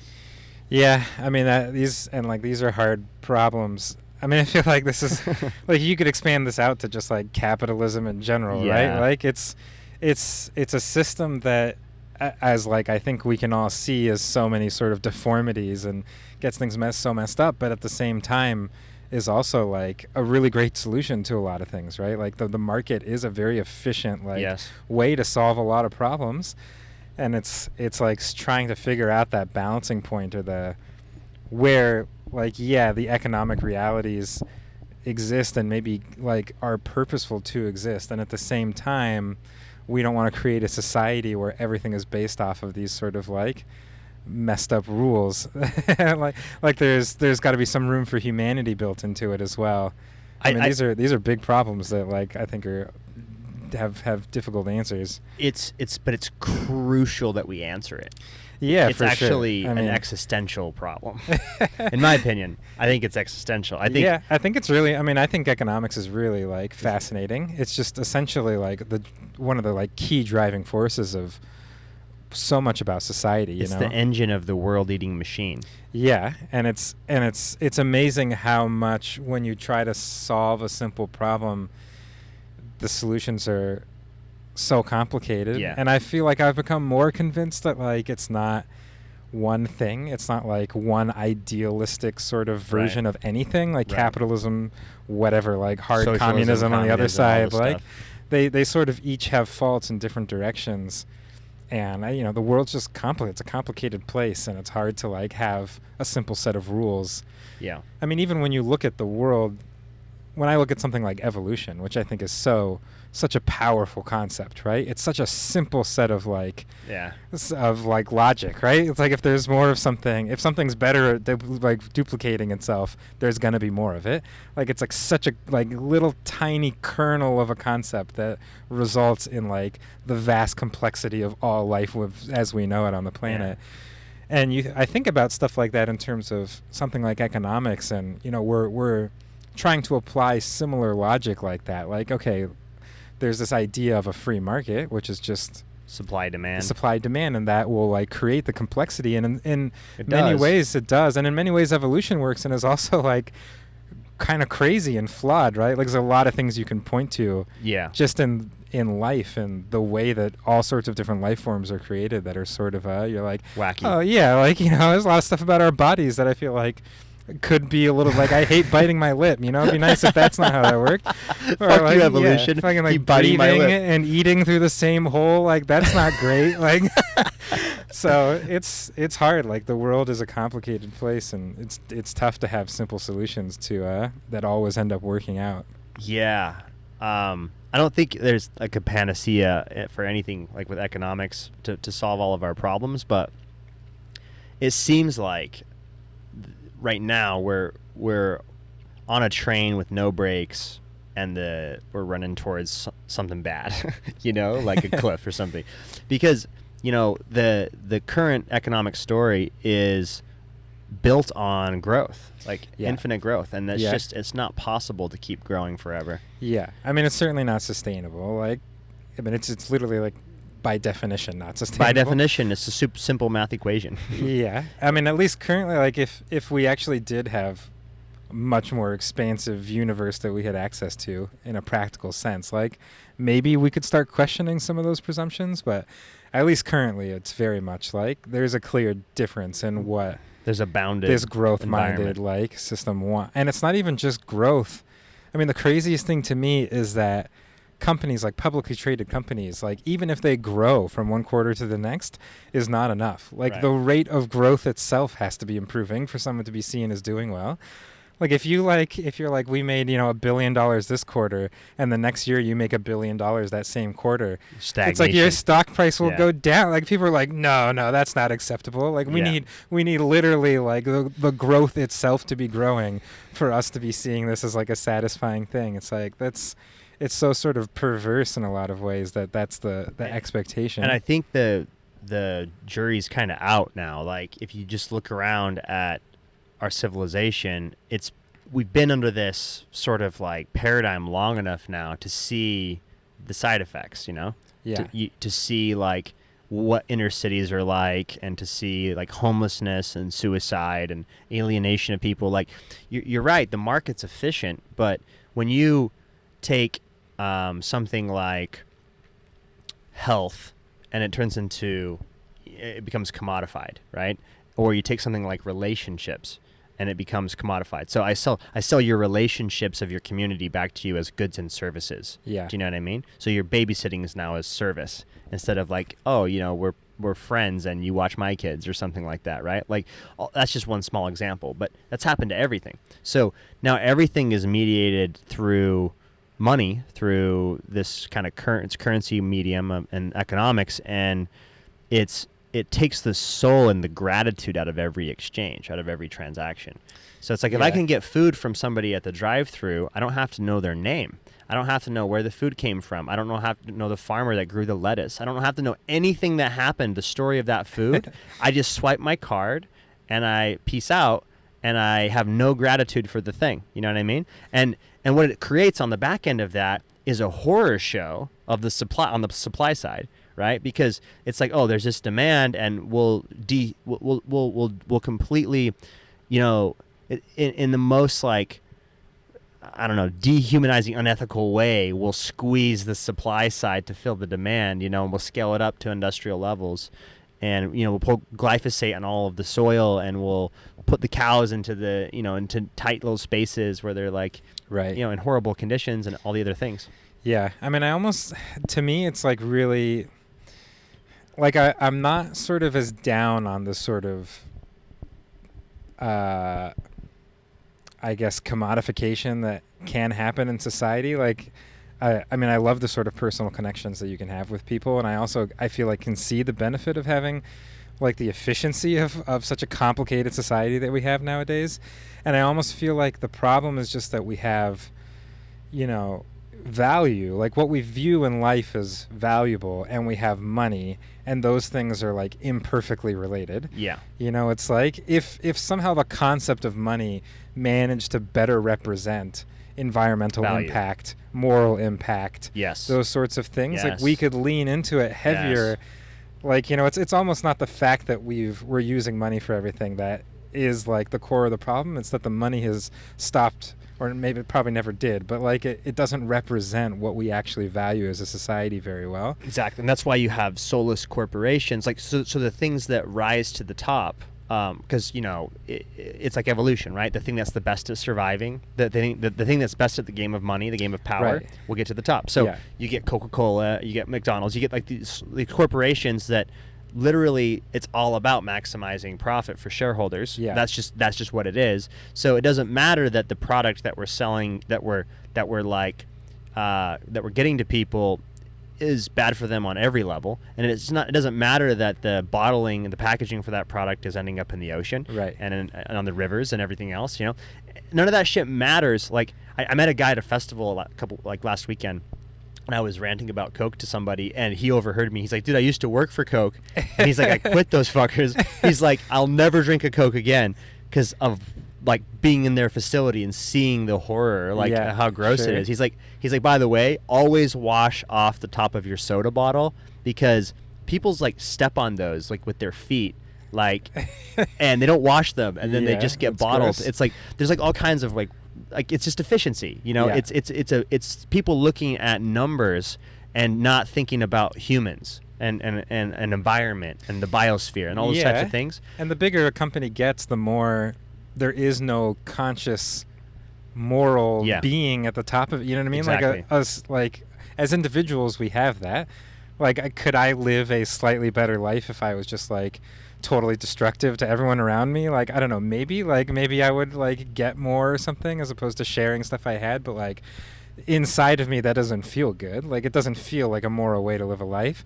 And the Right. bigger you get into a business, the less that sort of morality is ever going to be expressed anywhere, right? dissipates, Like, it's gone. you have to lean into the only thing that is the main metric, which is money and profit. And then when that stuff's so like, because like money has no, It's there not is coupled no, with there's no value. variable of Yeah. like environmental impact built into it. There's no variable of like workers' Right. rights. There's no variable of sanitation. Yeah, and so from the very beginning, it's been this fight, you know, like labor versus capitalists, right? Like, Yeah. it's like unions and strikes, and it's been a war of like, we want human rights. You know, we have a right to like a safe working environment, and it's like, no, you fucking don't. Well, we have a right to your labor. You know what I mean? Yeah. And it's like this war that's been playing out. That's just kind of got all these externalized costs, you know? So Coca-Cola is profitable because they've externalized the real costs of Coca-Cola. Like, the costs of Coca-Cola are like heart disease and diabetes. Yeah. And they don't have to pay any of those costs. And the costs of Coca-Cola are like plastic pollution in the environment. They Right. don't have to pay for any of those costs, right? Yeah. So it's like, if you can externalize the true costs of the business, then it can be profitable. And that's always been the case, you know? Yeah, I really like the concept of the universal basic income, Uh-huh. almost because I almost feel like it is the most free market way to better like employer rights that I can think of, which is Right. really funny because it sounds like the opposite of the free market. But like, I just feel like if you gave people enough money so that like the basics of like shelter and food were not in question, all of a sudden people would have so much more like authority over their Sovereignty. working conditions, right? They'd have sovereignty. Yeah, They make like, way better choices. You could quit your job and it Yeah. wouldn't be like, oh, I'm being treated horribly, but if I quit, I'm going to like maybe lose my place to live or not Right, be able to right. like eat. Right. Like, once that stuff's off the table, I feel like people can start demanding such better working conditions. Yeah. Quit way more. Like, people just Yeah. have to put up with way less shit. Like, Yeah. and to And- me, that's like such a like great way of forcing that across the entire system. It's just like make all the workers have better lives without their jobs, and then we'll see like, you know, what sort of like leverage these big companies actually have over people. Yeah, I totally agree. I don't know the best way in which to institute it, like the number, like the how to do it, but I'm confident that something like that is in the direction of a better, more beautiful world, because it gives people sovereignty. Like, if they've done studies, I actually read a book on UBI, and he's quoting these studies that they did in like London, I think, where they just to test it, because the stigma, the stereotype is like, oh, if you give homeless people money, they'll just go buy drugs and they'll just go buy alcohol and whatever. And it's like, yeah, maybe, I don't know, like what they're gonna do is they're gonna buy whatever is their biggest need in that moment. You know what I mean? And maybe that is alcohol. Like maybe they're in that place where it's like, yeah, if they have $20, they're gonna go buy alcohol. But if you give somebody not $20, but if you give somebody $2,000 or 2,000 pounds or whatever they gave them enough money to survive, to live. You know what I mean? Right. And they found that they actually, first thing they did is they got housing. It's the first thing, and then healthcare. It was like dealing with health issues and dealing with housing. It was like 1 and 2. It's like I got this health concern that's immediately my biggest problem. Yeah. And if you're in chronic pain or you've got like some horrible infection or something, like that's the only thing you're thinking about. You know what I mean? And so it's like if you can help people up from that state, food, shelter, clothing, basic fundamental stuff, right? Clean water, shit that every human being should have. And then, maybe even education. And we can democratize education because we have the internet, and like that could be totally free for everybody. Yeah. And we could even have algorithms that like are basically your personal tutor that give you the perfect educational piece of information that's right for you, because it knows what you've been learning and it knows what you're going to learn well next, and all those things. So we could literally like easily use our technology and our economics to pick people up that are like struggling at the bottom and empower them, and then that's just a better society for everyone, right? Like, because now all of their creative gifts can come to the table, that nobody knew that they even had because they've been in a survival bind, right? The only reason we're having this conversation is because we have the luxury of not being in a survival bind. Yeah, for sure. It's crazy, like so many people still are.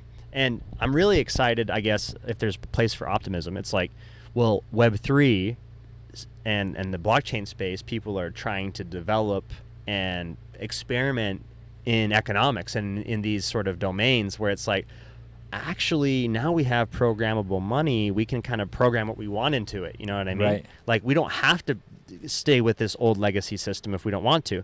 And so, we could create, and this is happening, it's like you create a metaverse, you have like a sandbox, and you can create a little world, and we can fuck around and play with a new economic system in that world and see how that goes. You know what I mean? In this metaverse, and we'll try it out there. We'll beta test it there or something. Right. You know?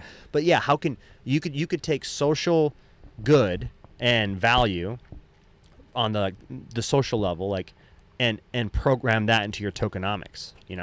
Like where you're not in this weird sort of void of ethics or whatever that we're in capitalism now, where it results in the tragedy of the commons, right? The multipolar trap of someone's gonna take the last brownie, so it might as well be me. Right. You know what I mean? Someone's gonna fish that last tuna, so it might as well be me, because I can get $100,000 for it. Yeah, and it's interesting because on an individual level, we very much don't act like that. Like whenever you're around people in a group, people don't tend to be, at least in my experience, people are pretty kind for the most part. Like, of course there's, exceptions, and everyone has like stories about when that doesn't happen. But I almost feel like we forget about the fact that like you hear about something crazy happening on the street, like someone did this to somebody else, and you don't think about the fact that you pass 1,000 people every week on the street walking around, and for the most part everyone's totally great and very kind and very selfless and like a super like generous person to be around. And there's something that from there to where you try to like scale that up that gets lost. Like we lose that sort of perspective, or the institutions that then become the bodies that have to make these decisions no longer have. It becomes very much more like this strategic tragedy of the commons, like we better take this because this systematically it's going to work out for us best. Yeah. So we had like a game at the hunter-gatherer level, a social game, social operating system, at the Dunbar limit of say 150 people, because that's Robin Dunbar is like this anthropologist that studied and you're familiar with that concept. So basically, once you get over 150 people, I can't know everyone, so the group fractures. You know what I mean? But what you're talking about is like when we know everyone, then that's our system to correct for defection. Like you can't be an asshole if everyone knows you. You can't. Like you'll be out of the tribe, and maybe worse, to be executed if you're a real asshole. You know what I mean? Like there's a policing that's automatic with that. You know what I mean? Right. A reputational sort of like value to that. And when we scaled up past that level to like where now we have like these institutions, and we have the market, and we have, you know, the state, and we have religion, and we have these other mechanisms by which we are going to like sort of, I guess, trust each other with, right, and control people with. That's where you begin to lose the humanness, you know? And so that, yeah, institutions don't have souls. Like they're completely, I mean, corporations are the worst example, right? But even religions, like they turn into these, I mean, witch hunts and horrible things, you know what I mean? Like horrible things that have been done by institutions, wars and all the rest. So like, I think what we're trying to figure out is how do we do the next phase shift? Because we went from hunter-gatherers to this, and now we have the awareness that this is kind of like been good for a lot of things, but it's also very bad for a lot of things, and it's also unsustainable. Right. Like, have you listened to Daniel Schmachtenberger talk about this? So I highly recommend you check him out. He's a really fascinating mind, but he talks about this kind of civilization, kind of existential risk, and these kind of concepts. But he basically lays out the argument for why it's provably and verifiably not sustainable, like that it actually will self-terminate at some point.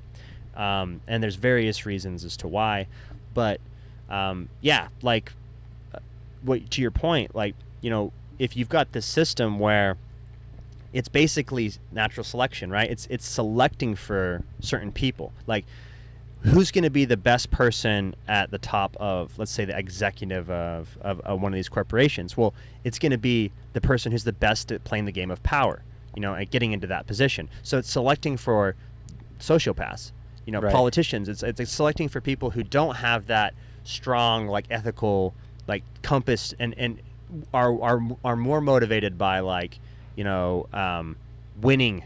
You see what I mean? Right. And winning that game.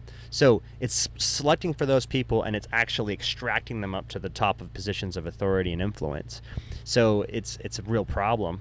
You know what I mean? Like, that's what gets you Vladimir Putin in the hot seat with the nukes, you know? So so it's like we got to figure out a new system that maybe we can incentivize other behavior than sociopathic behavior, you know? And have some sort of, like, I don't know, corrective system that stops that sort of defection from society.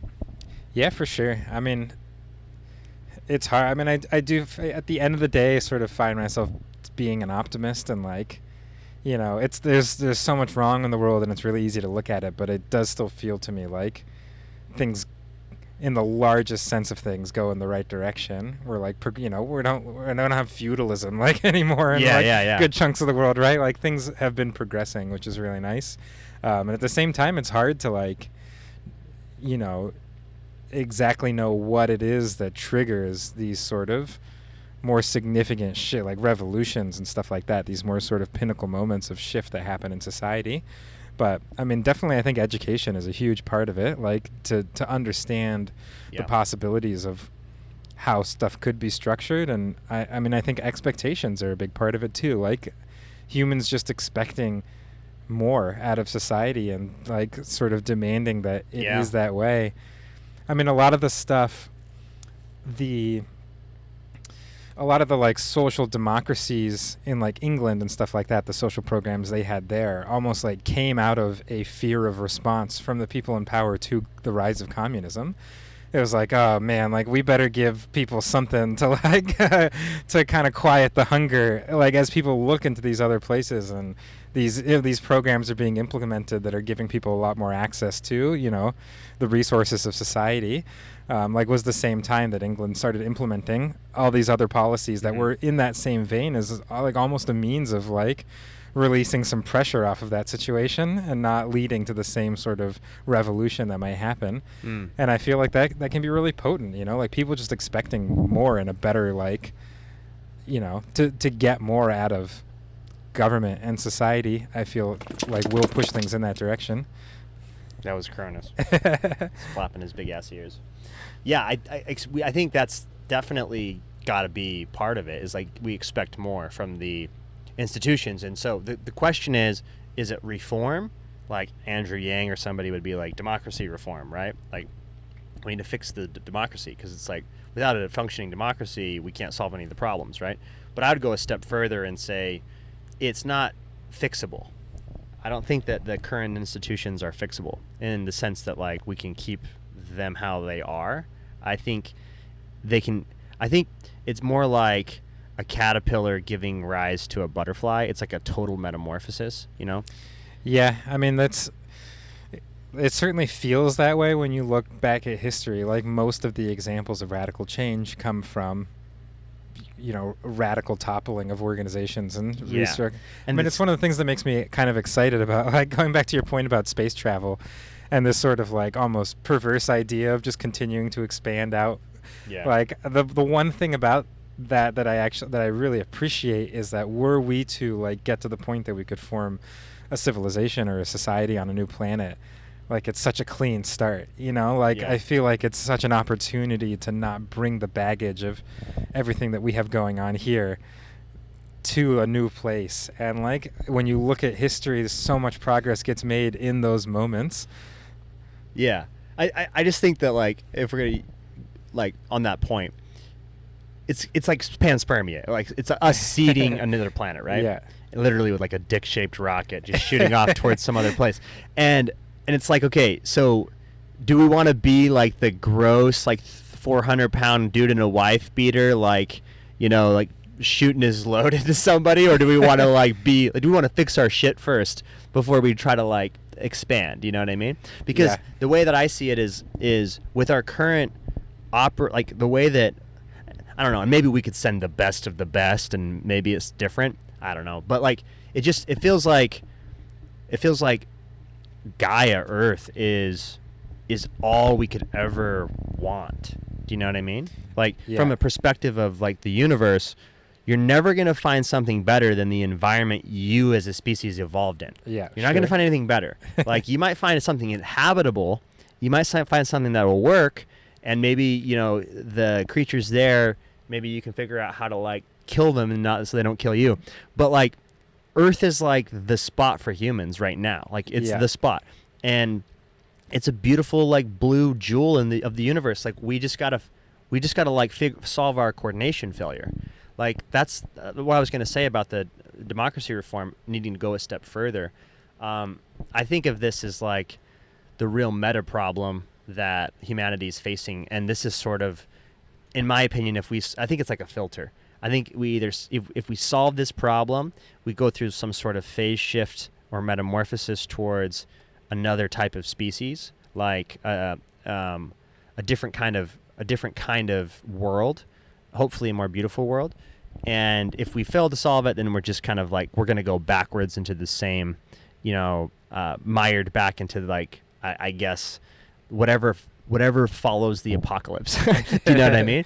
But the failure, the problem is a coordination failure.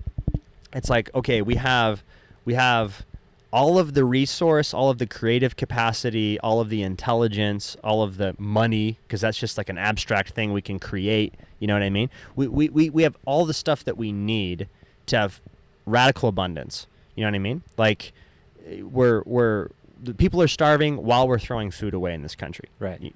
And there's just a coordination failure. And if we could figure out how to have some sort of social operating system that solves for the coordination failure, in other words, maybe instead of like a top-down institutional hierarchy structure, it's more of like a bottom-up emergence of some sort of cooperation, And I think part of this is just like an evolution of consciousness. It's like when you go from a monkey in the treetops to, bipedal on the savannah and throwing arm and fire and probably eating some mushrooms and cave art and agriculture eventually, and then writing and fucking all this other stuff.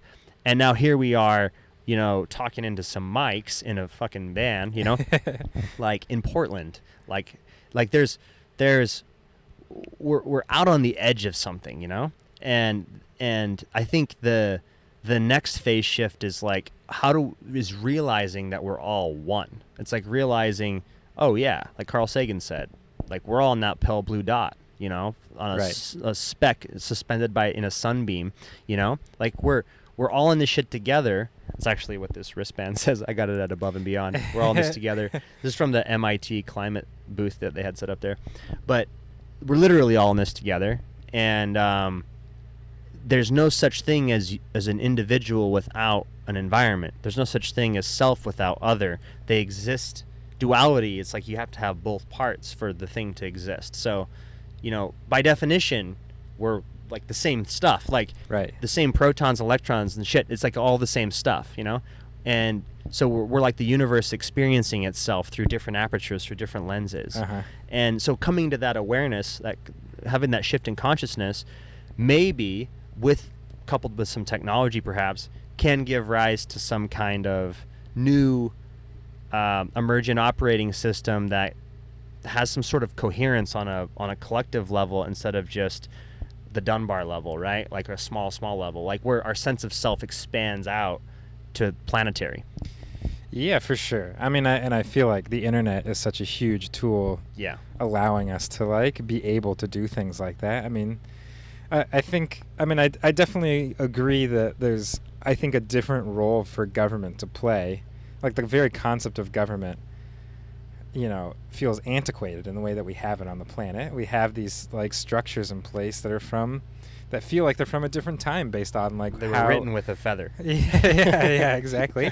I mean, yeah, that's a really funny thing to me about people who are like so defensive of the Constitution. Yeah. I'm like, cool. I mean, like, yeah, there's good stuff in there, but like, I'm not gonna like pretend like some document written by people hundreds of years ago is somehow gonna forever be like the best thing that we could come up with. Like that seems like foolish or almost like pessimistic as to like how great we can make society with each other.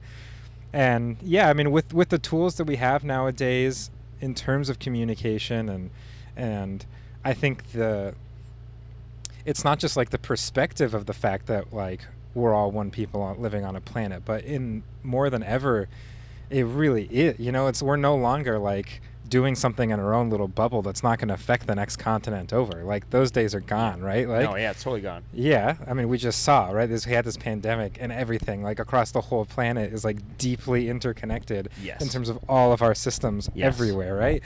So we need to adapt to the way that society is structured to be more in line with that, like, and I don't exactly know what that is, and and you know, at least according to history, it may be sort of painful to like take that step. You know, there's a lot of sort of friction that comes when you change systems so dramatically. Yeah. But I do definitely agree that there's more steps out there, and like I feel like we're sort of at the end of the one that we've been experiencing. Yeah, and that's it's either exciting or it's terrifying or it's both because yeah, how do you know it's not like a bloody end, you know, or you know, like disarray, society in decay, you know what I mean? Like how do we know that like evolution's a good metaphor for this, because everything that evolved there first there was a reason. There was an environmental stimulus, right? Like there was something in the environment that coexisted with, like there was smells for the nose, you know, to evolve the way it did or whatever, right?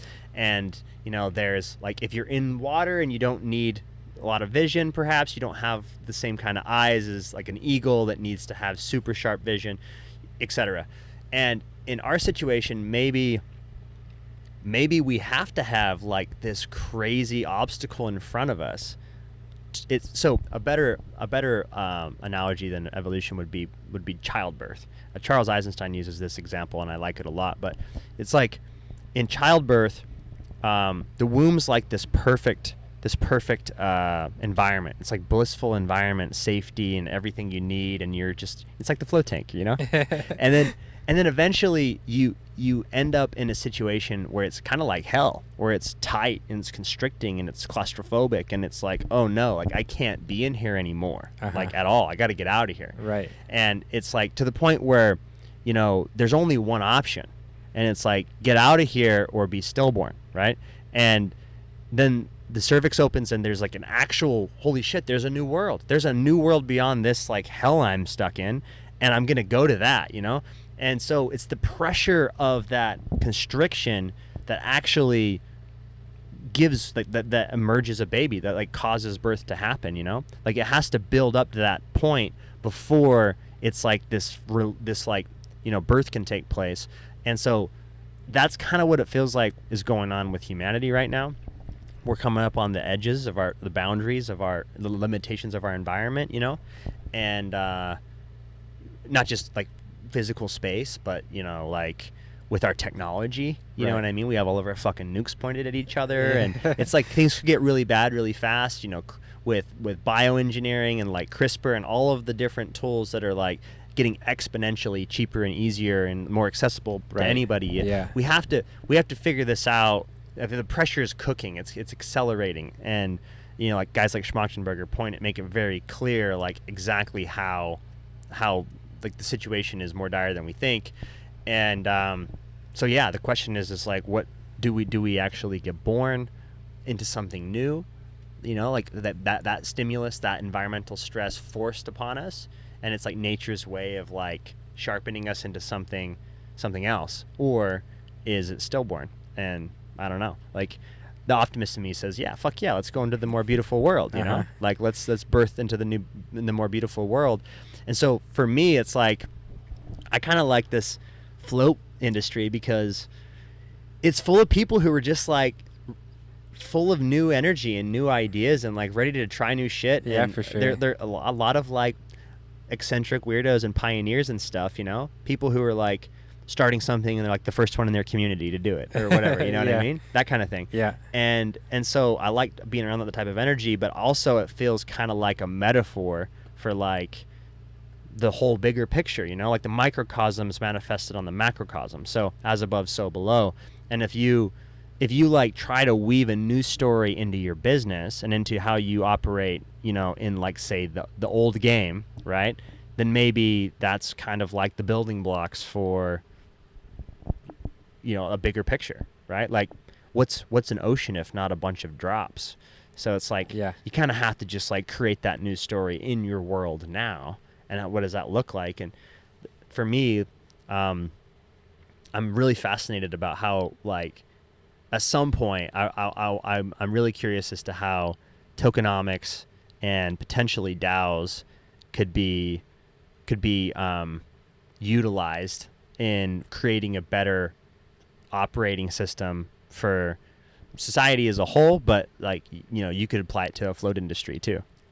Yeah, I mean, that in a lot of ways, that's one of my favorite parts about running a business is that you have this like tiny little corner of the world where you can actually like try to make it run in a way that you think is more ideal. Yeah. And like that's a lot of the the most joy I get out of it is just like, okay, like cool, I actually have like control over this thing that other people are like, you know, experiencing their lives, people who work for us, the customers who come in, and like we get to write the rules here. Like, you know, we get to decide to like, you know, be nice to our customers and like not be dicks or like give people refunds or whatever, like try to be cool to our staff or, you know, like actually change the game. I mean, we have a lot of people who work for us, who have worked for us in the past, who almost have to get like trained out of the normal experience of working in sort of a job like this. Oh, because they like go back to something else? Or no, I remember some person, like, I think it was like within their first week of getting hired, was like 3 minutes late or something and was like all flustered and like, I'm really sorry. And the other person was like, no, that's not how it works around here. Like, I see. Like you could let go of some of that stuff, or you know, like we almost have to like train our staff out of these presumptions they have about what business what is. sort of rights they have as staff in a business. You know, we tell people all the time that like, hey, what, like for floats, we let our staff float for free and give out free floats to like their friends and stuff if they want to, and we have like basically no like policies or control over it. We don't say like you get one float a month that you can give out. Right. We do nothing. It's just like, hey, you know what's up. Like, you know how to be reasonable people. Like, be responsible. Go do whatever you feel like is right. And people's instincts are almost to go to be less generous than we would even be if we were to make policies about it. They're like, oh, my mom's coming into town. Is it okay if I give her like $10 off? Right. I'm like, $10 off? Like, it's your mom. Like, give her a free float. What are you talking about? Like, and like, yeah, it's like almost, they're so used to being in these sort of jobs where stuff like that is such a point of friction. It's just like how it's hard to receive gifts. It's hard to give them too, Yeah. I love that you're doing that. And you guys have inspired me in a lot of ways. It's really cool, man. It's really cool. Because I've like tried to step into that story, but I'm seeing like more and more now how I haven't fully stepped into it, and how like it's just like a growing process, and as long as you're always up against your edge, like the edge of your growth, the thing that's like challenging or hard for you, then I think that's a good thing. Right. But just don't fall back into like that complacent comfort middle, the comfort zone or and whatever. It's hard. I mean, you're giving up control, that's a hard thing to do. And it's obviously like you have to know where. Let's like we don't go all loosey goosey on like safety policies. There's like obviously places where it's like no, there's very clear like black and white ways that people need to be doing certain things. Yeah, like don't leave salt on the tile. You got to keep the building salt free. Yeah, so like you have to sort of interpret this for the right parts of your business, but the parts that have to do with customer interactions and stuff like that, like we tend to just really lean in on people.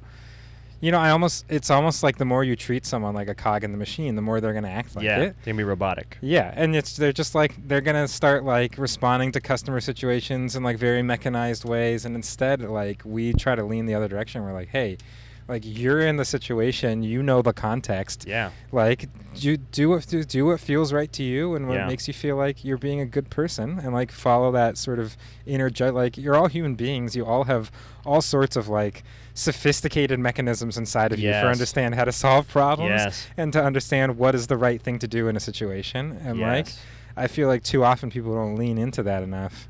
I couldn't agree more. I think treating people like they're sovereign, they have choice, and they're creative. You know what I mean? It's like you're also very creative. Like what creative gifts do you have for the crew? For our squad here and for our mission. Like, because you've got some like, and that's what I love about giving the staff like access to the float tank and to the facility. It's like cultivate that gift. Like go figure out what it is. Like pull on that, pull it through, because like whatever you're excited about is a signal. Like you should be listening to that signal, like that excitement. It's kind of like, just like how you like pain is a signal, if something hurts, it's like, oh, don't touch that, it's hot. It's like, oh, I'm excited to do that thing. Okay, where's that coming from? Maybe you should listen, and I love that you can use business or entrepreneurship or whatever as kind of a vehicle to really whatever you want, and I think that's the beauty of the moment, like in the United States, and like if there's the free market and all that stuff. The beauty of it is like, there's all this fucked up stuff happening, but so what? You can still write your own story, and there's something so badass about that. There's something rad about that, where I'm glad that exists, and it feels like a sandbox for something new to emerge, if we want it to. So I forgot to ask you before we started, like if you had a hard stop time, because I don't know how long we've been going, but I don't want to like keep you like. I don't think so. Okay, cool. Yeah. Because I wanted to ask you, I'm curious. You've been in the float industry for 12 years. You guys have top of the line float center in Portland. You've built incredible software for. I mean, I don't know how involved you are in the software side of things, but Float Helm, I think, is the coolest shit you guys have ever done. It's pretty fun. I mean, definitely. Yeah, pretty involved. Okay, cool. So, Float Helm is rad, and I think that has made being a, like somebody who knows jack shit about the floating or whatever, float center, and then just like starting a business, that makes it possible, in my opinion. Like you can. I mean, obviously the build out's a huge factor. So and you guys have got float tank solutions. So you've like got all these, resources for the float center build out and all that other stuff too. But in my opinion, like utilizing that software can take, can take somebody from being like, clueless and just like a stressed out, like trying to do everything themselves, to creating like, systems to run a business. And it's just super empowering, and it creates more sovereignty on the level of entrepreneur, in my opinion. So thank you. all that is to say, what is on your radar now? Because you've been doing this for like over a decade.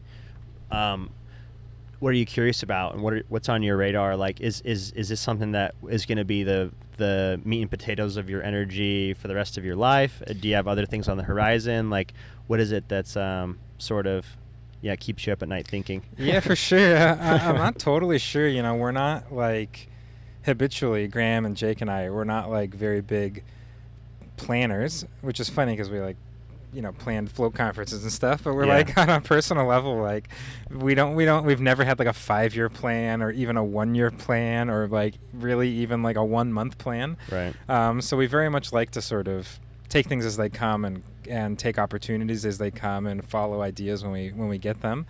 So I'm not sure. I doubt I'll probably be doing all these things for the rest of my life, mostly just because I'm kind of like, I find starting new projects like a really fascinating process, and I love that part of it. I love the steep learning curve, and I love the sort of like, you know, getting into a whole new world. And I think ultimately probably I'll be sort of enchanted by that to start something else at some point. And you know, to some extent we've already shifted around where we're spending on our time. You know, we spent a lot of time on our shop early on, and we kind of got that to a place where it's relatively stable and we don't really have to spend a lot of time actively managing it that much anymore. And then we kind of moved on to like another project and similarly sort of kind of do that around. And I think the helm is sort of our biggest focus right now, because it's still in that phase where we're very like much actively sort of developing it, looking at it, trying to figure out where to go. But yeah, I'm not totally sure. We don't have anything like cooked up right now for some brand new big project, but we sort of rarely do before we end up actually doing anything. Yeah. So for me it's like I'm floating and the float center and the float industry, it all seems like, you know, something you can scratch your own itch, you know, something you enjoy doing, but also something you want to share, and also something that you see is like helping the world. So it's, you know, it's like checking these different boxes. But I find myself also just like my mind wandering into these other domains, you know, like geeking out about economics and geeking out about, you know, like for sure. just like DAOs and social operating systems and whatever, you know, just like wanting to go and I guess expand my perspective a little bit further. And I was just wondering like if there's anything that, you know, if say, I don't know if there's like no timeline required, but if there's anything that you are particularly like, you know, any problem you're interested in solving or any particular thing that you're curious about, like experiencing or exploring, you know? Yeah, definitely. I mean, I feel like more than anything, like the biggest struggle in life is I want to live like 20 lives at once, you know? Like I could like easily, I'm like, oh, I could just go become like a scientist or something and do that for like an entire lifetime and then go do something else. I know what you mean. I mean, the things that have really stuck to me, I do a lot of travel and I really, really like it. And I feel like there's something like we kind of talked about earlier that's very like beyond just sort of what feels like a vacation in there, but feels like very meaningful. Yes. Like I actually feel like, you know, it's you kind of think of travel as like a very privileged thing to do, but at the same time, I just actually feel like the world would be a better place if people had more access to it. Yeah. Like back to kind of what you were saying about realizing that we're sort of all in this together. We're like all human. Traveling is such a big part. Like it's really hard to be closed-minded or like racist or those sorts of things if you go travel the world. Like it's just, you can't like reconcile like sort of thoughts like that with real life experience when you actually go see what people are in other places. And I don't know, I'd love to do something like that's always really interested to me, and I'd love to try to like do stuff in that field that allows people more access to that or gets people to like explore the world a little bit more. I love that. Yeah. And get people outside more too. Yeah. You know, like not just traveling, but getting them into nature. Yeah. I think both of those things are equally as valuable. It really like ticks a lot of those boxes for me. Like it feels like you'll be creating a better world. Yeah. It feels like on an individual basis, people will be sort of exploring more about themselves. People, I just feel like will be living more fulfilled lives. Like I think it is such a valuable, like it gets you out of your ruts. It sort of like does so it's much. Magic. It's magic, and I'm super blessed and grateful to be like able to do it more or less full time. Like I Uh-huh. do it a lot, Yeah. and I've done it significant amount of travel since I was 26, and so I'm really lucky and stoked. But there is kind of like it could be improved, it could be innovated, because it's like it's not like there's not a carbon footprint that comes with travel, for sure. So yeah, we got to figure that one out. Like because I agree, I think it's very, very beneficial. And I mean, yeah, I mean, obviously, like it's shaped my entire perspective in my life, traveling. Like a lot of the experiences that I've had that have been the most meaningful experiences have been far from home. There's also something about just being away from your routine for long enough that you start to actually realize Yes. what it is. Like, I feel like this happens when you're gone for more than like a couple weeks or something. Like, it's almost like your normal life starts to feel foreign to you. Yeah. Like that, I think, is a really like refreshing thing for people to experience, like to kind of understand, that they are actively making choices even when it doesn't feel like you're actively making choices, just like living your everyday life. Yeah, I agree. Yeah, man, and I'm actually going to be like going back into some kind of routine. I don't know exactly what, because this will be like a new version, Yeah. It's like my routine keeps getting updated, right? Like because, I'm first of all, I'm not in a relationship anymore, so it's like that's just a totally different lifestyle now. Right. Like, I'm trying to figure out what that's like. And now I'll be in the van and, all of that. Like, because since I've moved into the van, I've been on the road. And then, so this will be like kind of my first chapter with being back in Utah, working on the shop, working on the business. I'm really like kind of got this new energy towards, I'm realizing like I want to kind of grow it, like I want to reach more people. Yeah. And that starts with just like my shop right now, because it's not reaching enough people, just in St. George. So it's like I got to figure out how to make that connect and really like take off, because I think it's like I'm realizing it's like, dude, you're stewarding this gift. Like, it's not mine. It's like I don't own the water. The water's the magic, you know what I mean? The water's doing all the fucking cool shit. Like, I'm not the creator of water, but I can steward it. I can like create like a cool pool with salt in it, and you'll float and be weightless, and everything will be like perfect conditions.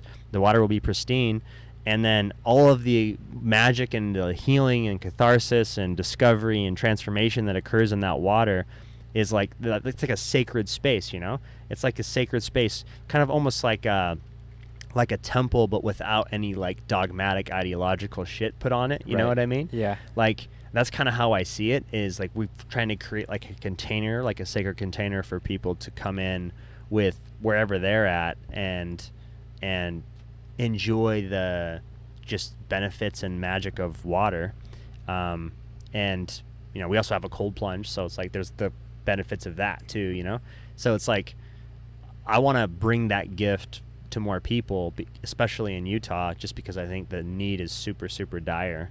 And so yeah, I got to figure out how to like find that balance, walk that line between routine and productivity, and not getting stuck in a rut, Right. You know what I mean? And Yeah. keeping the creativity and keeping the inspiration and all energy high, all that kind of stuff.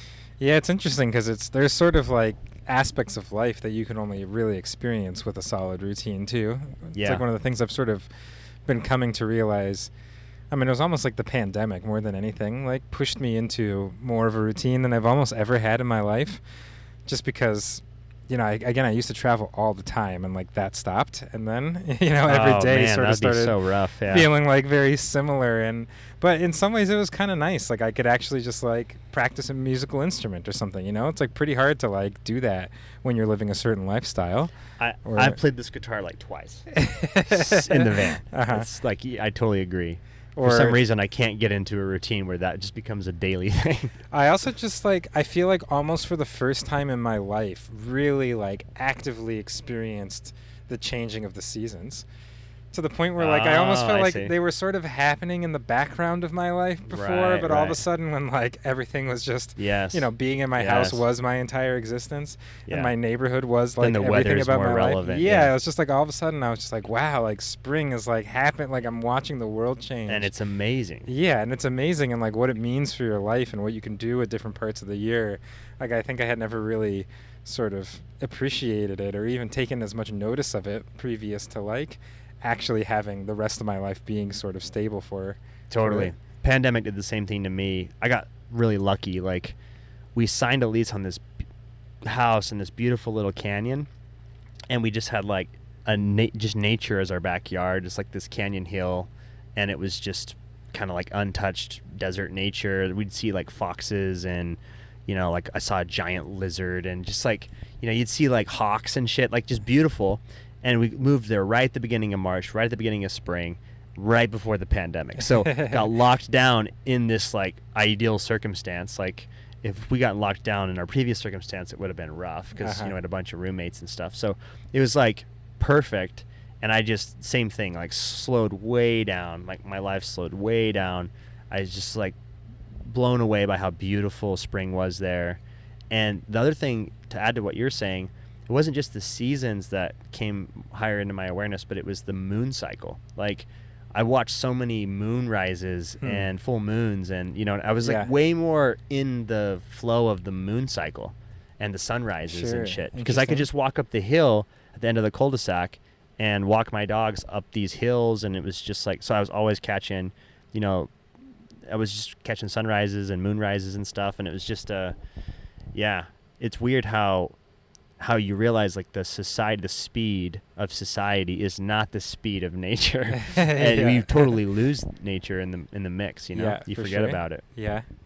So, yeah, it's gonna be it's kind of weird when you're like rolling around on the van or whatever. You kind of decide the speed, you know, Right. like you kind of have to, right? And for better or worse, like if you're just all like flow and no like work, then, you know, you're not going to get shit done.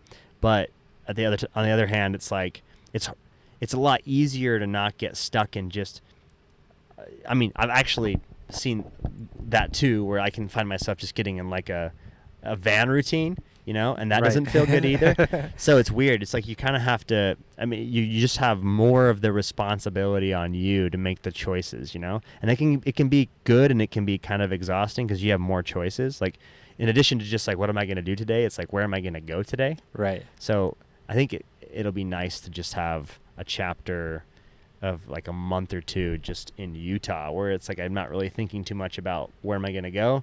I'm focusing more about what am I doing, and then I'll be back to where am I going to go, which is probably going to head to Colombia in September, and then to Egypt after that. Whoa. Yeah, Cool. I've been wanting to go to Egypt for a long time. Yeah, for sure. I've never been there. Come with if you want. I mean, I hear it's sort of a slightly tricky place to travel. Well, I feel like we're going to be doing it right because, so my friend Sarah went there, I think back in February. Yeah. And she met this really incredible tour guide. He owns a tour business, and he's also an Egyptologist. Wow, cool. So he's got like all the information, all of like the know of Egypt. He just breathes Egypt. He's an Egyptian. He's lived his whole life there, and he has the tour business. And so she made a relationship with him, and he's just like, yeah, if you want to put together a group and put together a tour, then, you know, I can be flexible and make it work, whatever size of group you guys want. So, yeah, I'm going in October. Wow. Yeah. Cool. Yeah, you should come if you want. It's gonna be cool. It's awesome. gonna be a 10-day immersion in Egypt. You know, going into the Great Pyramid and the Giza Plateau stuff, and then taking a tour down the Nile on a boat and seeing all the major temples on the Nile. Wow. So there's a lot, and it'll be pretty packed full of stuff for 10 days. But yeah, that sounds awesome. Yeah, I'm excited. Normally I don't do tours. I just kind of like one-way sort of ticket type of travel. Yeah, I mean, essentially that's what I heard about Egypt is like it's really just best to go on a tour because there's just so many people trying to like wheel and deal and a lot of like situations you can find yourself in otherwise. Yeah, and I'd like to have somebody there who's really familiar with all of that stuff, and a local, and basically does it for a living, Yeah. And so like I don't have to make those decisions all the Yeah. time, and I can focus on experiencing Egypt. So I'm excited for it. But man, it's been cool. It's been cool chopping it up with you. Yeah, for sure. And thanks for the This float, is by great. the way. Yeah, of course. Yeah, if I didn't say that already, thank you, because that was an excellent float. It's wonderful. So is there? Oh, you're one at the conference out in Maine? Yeah, definitely. Cool. I was definitely planning on it, and now I'm less definitely planning on it, and so it's a question mark for me right now, just because like I was planning on being on the East Coast in the van at that point, and then things changed with my relationship and all that, and the universe has opened other doors. So I don't know. I might just do the virtual ticket this year, but I'd be bummed if I miss it because it's always such a good time. Yeah, it's a pretty just like great group of people to It get to hang is. out with. It's a lot always of like fun. super fun. And yeah. it just amps you up for like floating, Yeah. It's like you get around that energy and you're like, oh yeah, other people like me, like I'm not crazy. Yeah. Yeah. So maybe I'll fly out for it just because it's like really worth it. Yeah, it should be fun too. I mean, Portland, Maine, I think I really seems like wanna a pretty go. cool place. I really want to go. I've never been to Maine. Sounds awesome. Well, man, thanks for Yeah, thanks for having me on the podcast. yeah, thanks for letting me like just roll up and then getting in my van. It could always be like a question mark, like I don't know, like this guy rolls up in a van, I'm just supposed to get in it. But yeah, appreciate it. It's been fun chatting. Yeah, absolutely. All right, peace.